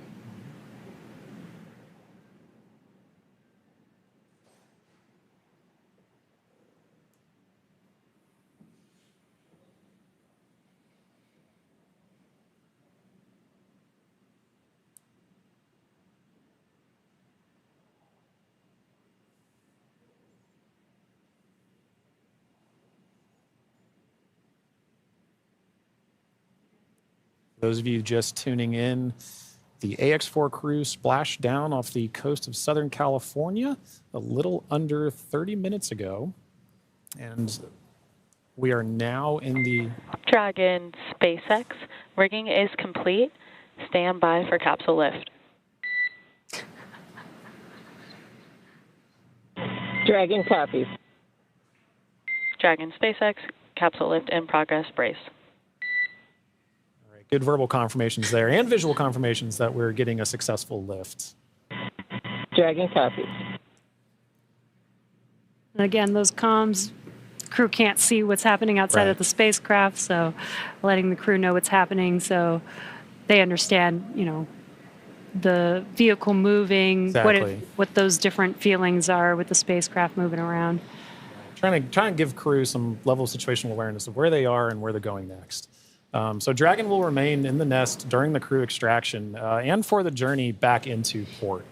The spacecraft is currently was just lifted, as you saw, and set on the nest. And from here, it'll be centered and oriented.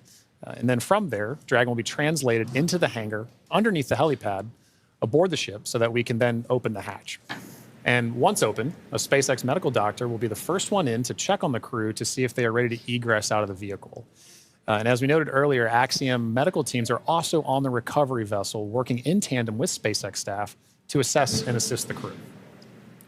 The astronauts will egress, or what we call exit, from Dragon's side hatch, pending spacecraft orientation in in the water. Before opening the hatch, the spacecraft's cabin pressure must be equalized with the outside environment. Now, once the hatch is opened, that will be the Axiom-4 crew's first breath of fresh air since boarding Falcon 9 at the start of their mission on June 25th. And that will be an exciting moment for the crew, I know. But for the crew and also for the ground crews, getting that first confirmation of your crew exiting the spacecraft, getting good medical checks, and then coming out and giving a thumbs up is something everybody wants to be able to see, and we'll be able to see it soon. Yeah. And it looks like the spacecraft is nestled into the nest. Dragon, SpaceX, welcome aboard the recovery ship. Apology for the delayed call earlier. We are still working to transition the forward link. Recovery personnel are completing their final checks, and I will let you know when we are ready for translation across the deck to the eCrest platform.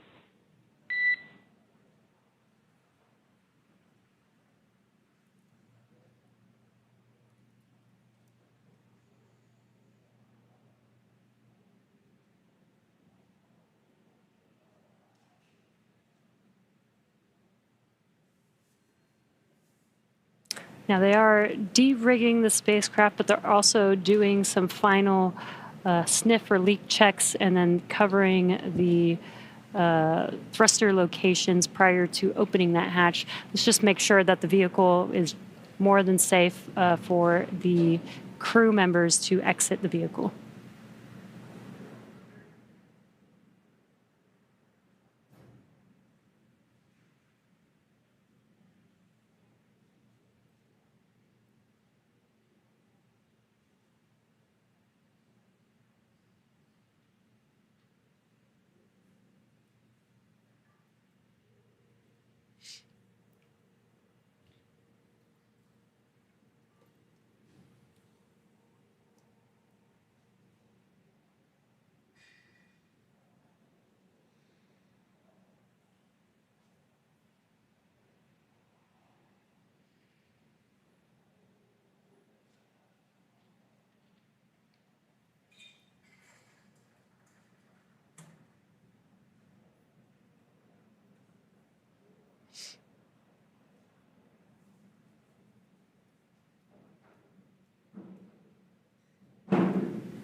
Again, if you're just now joining us, the Dragon spacecraft has been lifted onto the recovery vessel Shannon.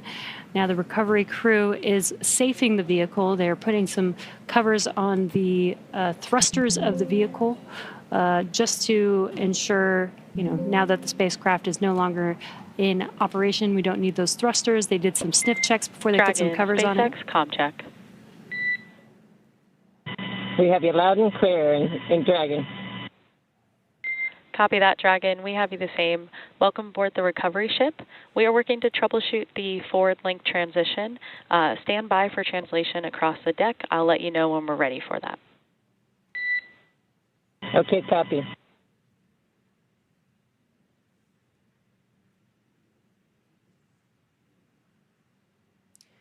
The crew is preparing for translation. This is where that Dragon nest is going to move the spacecraft towards the deck, and that deck is going to meet the bottom of the Dragon hatch, and that'll enable the crew to egress or exit the Dragon spacecraft onto a platform on the recovery vessel. And again, the recovery crew looks like they may have finished safing the vehicle in preparation for that translation. As you mentioned, Jesse, that hatch that you see right in the center of the spacecraft, when we see crew egress from that, SpaceX medical personnel will be there to assess crew and assist them along with other ground support crew out of the spacecraft. And at that point, that will be our first time being able to see the Ax-4 crew since their liftoff to the International Space Station on June 25th.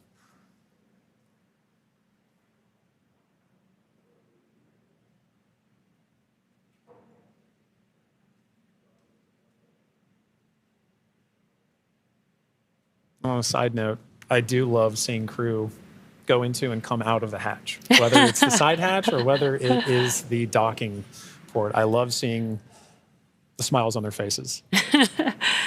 Yeah, it's going to be exciting for them once we open this Dragon side hatch. Again, it'll be the first breath of fresh air in about 20 days for them since they boarded the Falcon 9 on launch day. And it is an interesting distinction. You launch in the Atlantic and you splash down the Pacific. It's very different breaths of air that you're getting. And you traveled all over space for thousands of miles. 288 orbits, something like 7.6 million miles, all just to come down across the country. Millions of miles, I should say.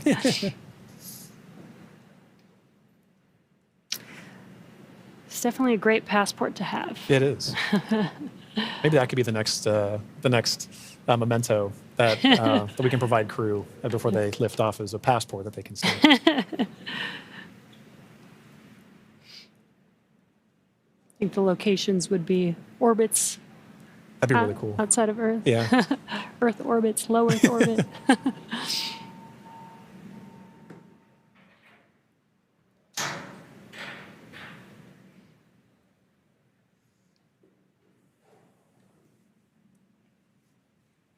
Again, next up, we are expecting the translation of the Dragon spacecraft named Grace, named by the Axiom Mission 4 crew. Again, the spacecraft will translate in preparation for hatch opening and exiting of the vehicle. A few moments ago, Core spoke with the Ax-4 crew to let them know that the translation will be happening soon. Dragon SpaceX, final checks are complete. Translation across the deck to the egress platform will begin shortly. There is a chance that we get a lot of alarms. No concern. Dragon copies.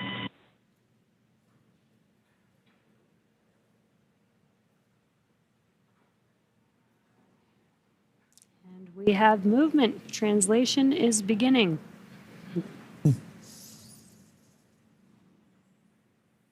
Some residual ocean water flashing down, and then we are washing down the hatch area. Again, just preparing for the vehicle's side hatch to be opened. Getting some of that salt water off, maybe some of that plasma from reentry off. Right, all nominal processes to ensure that that crew can safely egress the vehicle, but also that ground personnel are safely protected while handling the spacecraft and crew as well. So at this point, we can see SpaceX personnel positioning themselves to support in this, as well as the spacecraft making final approaches to that upper landing pad for crew to egress the vehicle.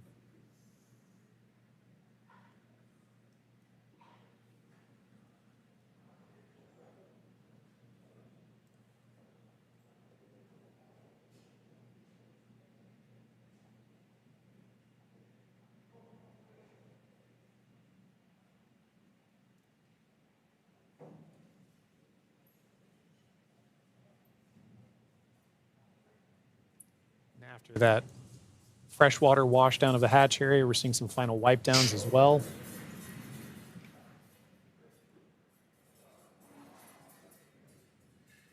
For those with a keen eye as well, you can see on the side of Grace, as it was making its approach towards the upper landing, the Axiom logo proudly displayed on the spacecraft.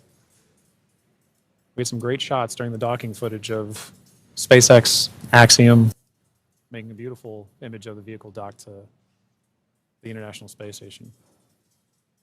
It's a little worn. A little toasty. A little toasty. A little toasty. All part of nominal ops, though. 3,500 degrees Fahrenheit That'll will do do that. that.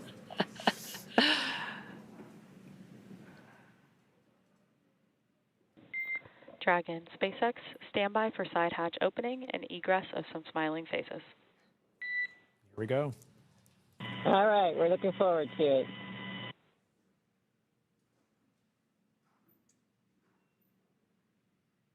They are just about to open that side hatch. And again, first person that'll greet the crew will be the medical officer.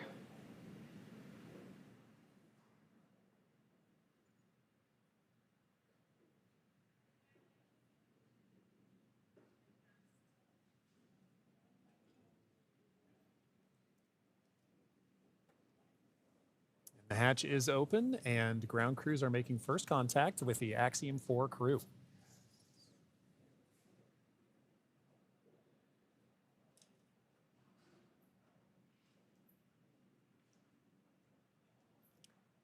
And you see that square looking tool, that's just a protector for the hatch seal for while the crew egresses.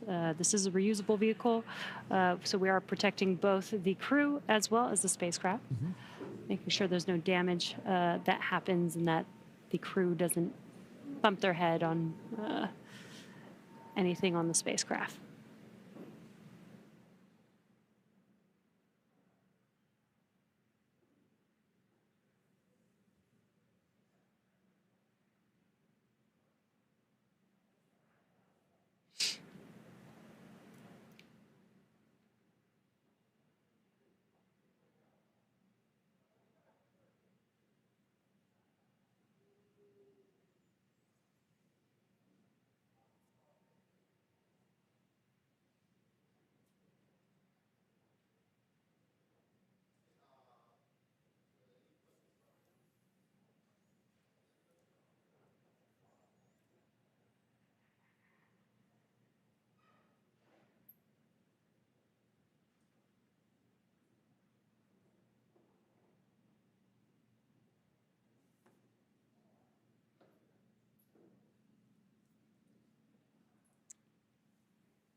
Looks like we're getting, the crew's getting some first photos. Yep. That's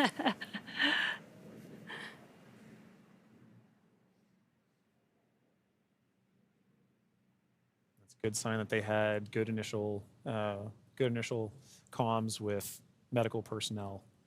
So this time we are now just, if you're just joining us, we're waiting for the Ax-4 crew to egress or exit the Dragon spacecraft, also known as Grace, as part of the conclusion of their more than 20-day mission to the International Space Station.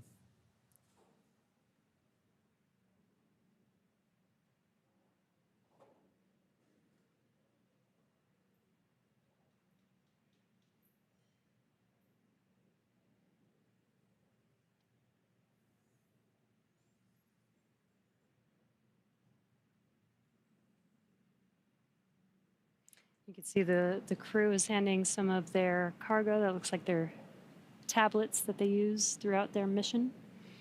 Making it a little easier for crew to make their way out of the spacecraft as well.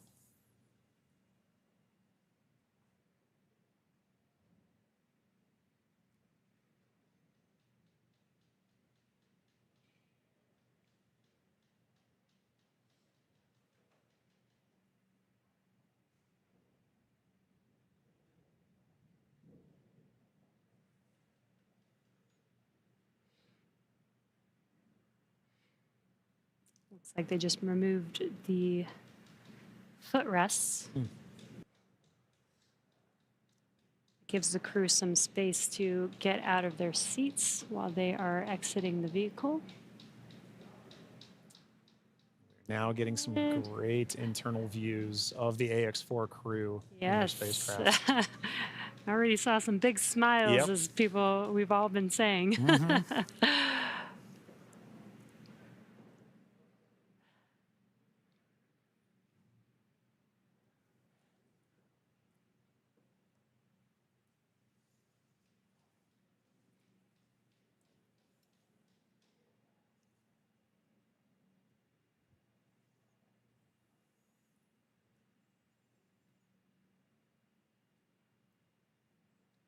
As we wait for the Ax-4 crew to egress the vehicle, you can see ground crew is still putting in aspects of I'm not going to call it rigging, but hardware to help the crew get out of the spacecraft more easily. Reminder that they've been in microgravity for a little over 20 days, and occasionally your first few steps back on Earth can be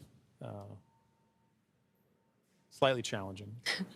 It's a little different in microgravity Yeah. than dealing with the gravity here on Earth.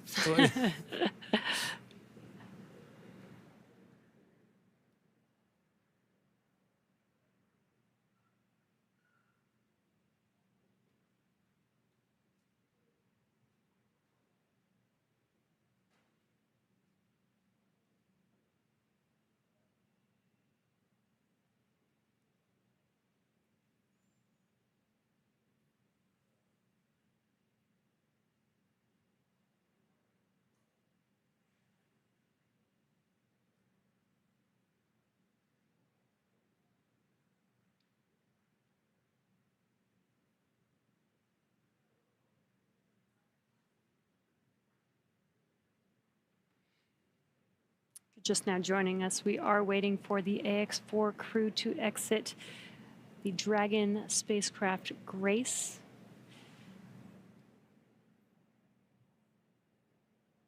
Peggy, Shooks, Suave, and Tibor are at the end of their Axiom Mission 4. After 20 days in space, 18 on board the International Space Station. 18 days.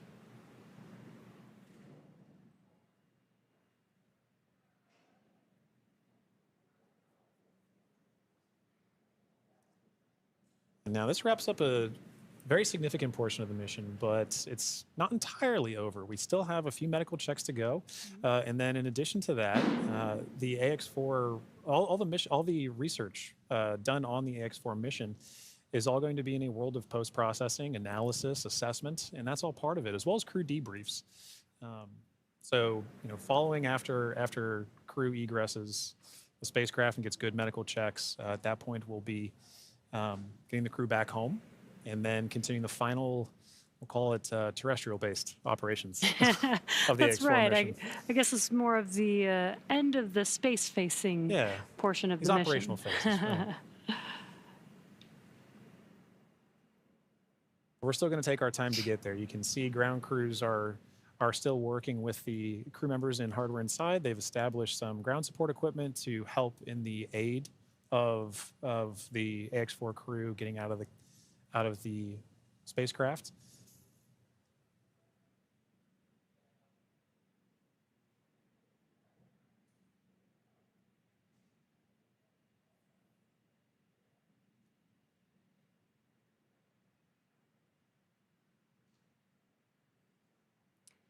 And some of their aids are not too complex. That white platform that you see there is essentially a slide. Yeah. But an important one. A very important slide. But in addition to that slide, we do have, there's a complex tool that you mentioned earlier, Jesse, about protecting the seals. We can see now crew looking to make, the first crew members looking to make their egress from the spacecraft along that slide. Sliding out.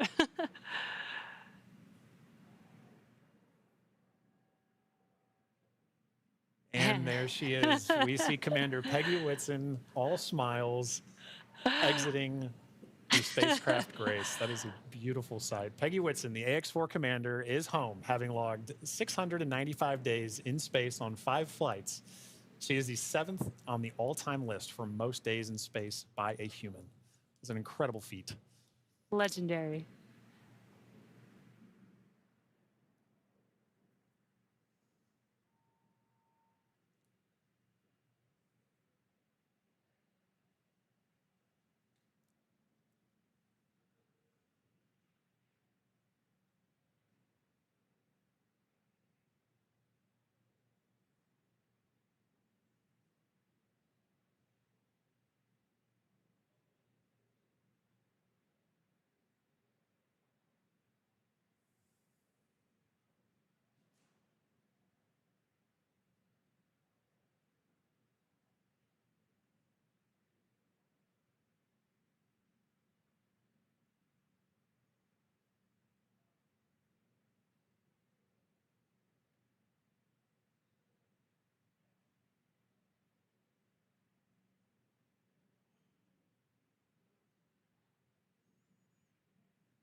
So far, we've had Commander Peggy Whitson exit the Dragon spacecraft. We are waiting for the remaining 3 crew members of the Ax-4 crew. There's no real order to the egress. It's really up to the crew. So we're patiently waiting to see who's up next. Right.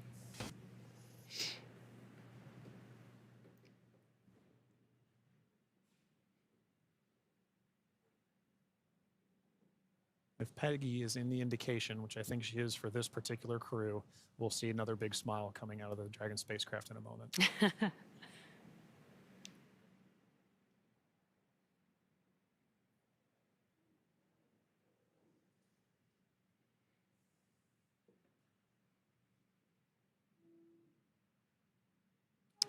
And we've got our pilot, Shubhanshu Shukla, as our 2nd crew member exiting the spacecraft. And some big smiles, as you said.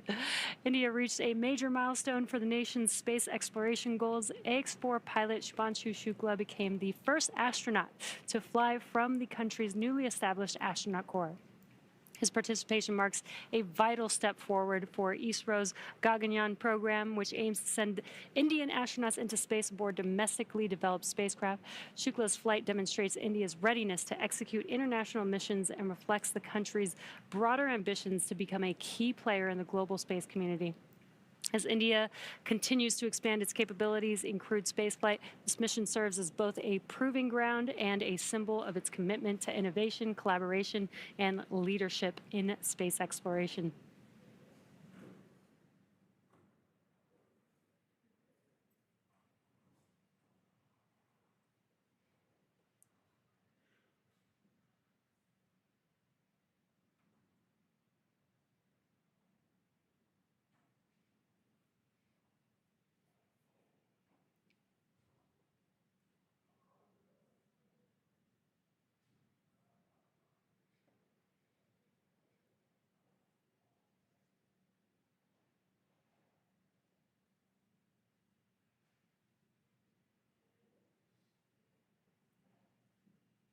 Now, at this time, we are waiting for the mission specialists of the Ax-4 mission, Sławomir Uznański-Wiśniewski of Poland and Tibor Kapu of Hungary, to now egress the Dragon spacecraft.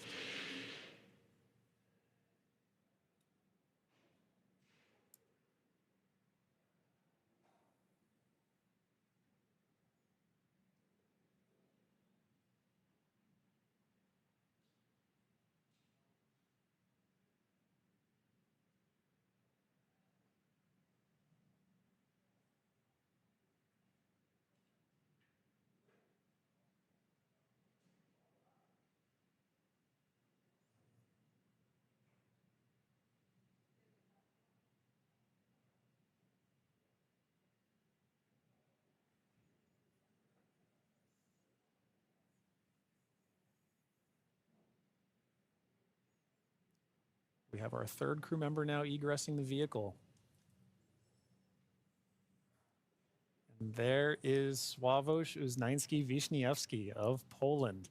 Suave is all smiles for this, which I love to see. Now, Poland's participation in the Ax-4 mission through the Ignis program marked a pivotal step in the country's growing role in space exploration. Astronaut Sławomir Znański-Wiśniewski, flying in partnership with the European Space Agency, led a research agenda focused on some of the most pressing challenges in human spaceflight: mental health, artificial intelligence, and radiation monitoring. These areas are critical not only for ensuring astronaut well-being on long-duration missions, but also for enabling safe and sustainable exploration beyond low Earth orbit. The Ignis mission reflects Poland's strategic investment in cutting-edge science and its ambition to contribute meaningfully to the future of deep space travel. It also signals a broader shift in Europe's space landscape, where emerging space nations are taking on increasingly vital roles in shaping the next era of exploration.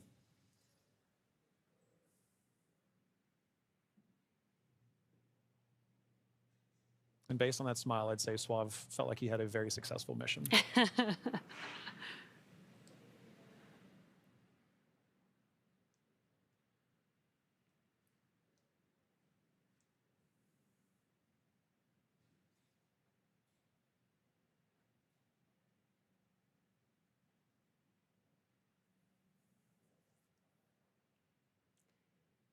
3 of 4 crew members have exited the Dragon spacecraft. We're now just waiting for the final crew member, Tibor, to exit the spacecraft here.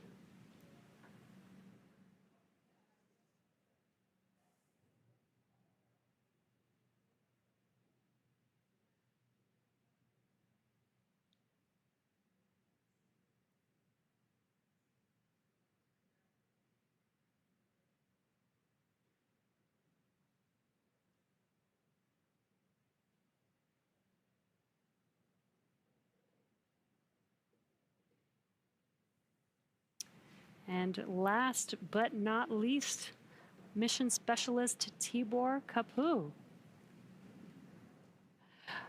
Hungary marked a significant milestone in its space ambitions with the Ax-4 mission as astronaut Tibor Kapu became the first Hungarian to reach the International Space Station, and all smiles from him there.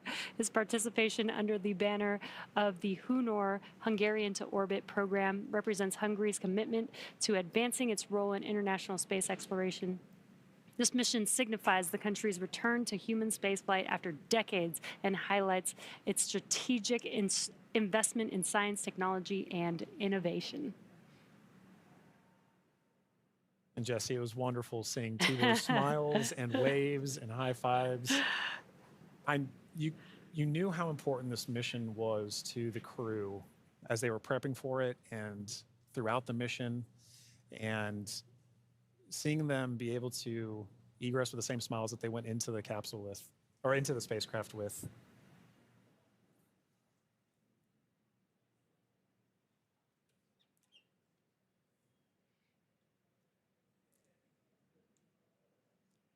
Well, at this point, the crew is now safely back home on Earth.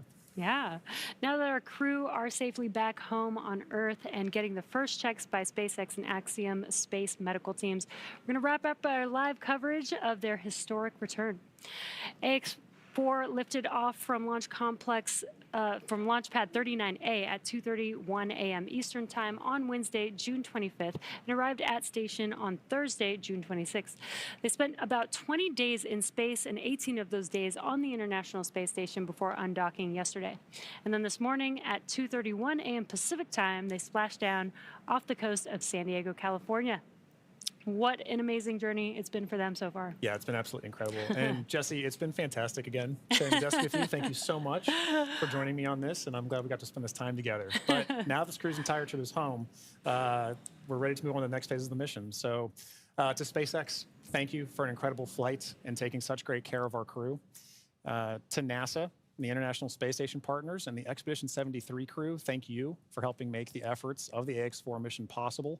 We're really looking forward to collaborating with everyone again soon. And a special thank you to ISRO, ESA, and Hunor for entrusting us with this mission. And to all of you watching at home, it's been an honor and a privilege to share the journey of Peggy, Shooks, Suave, and Tibor to space and back again. So as we bring this mission to a close, we celebrate how the Ax-4 mission continues to demonstrate that the opportunities presented in microgravity have now grown to include more countries, more institutions, industries, and individuals than ever before. Through missions like this, we're redefining the pathway to low Earth orbit and building for beyond.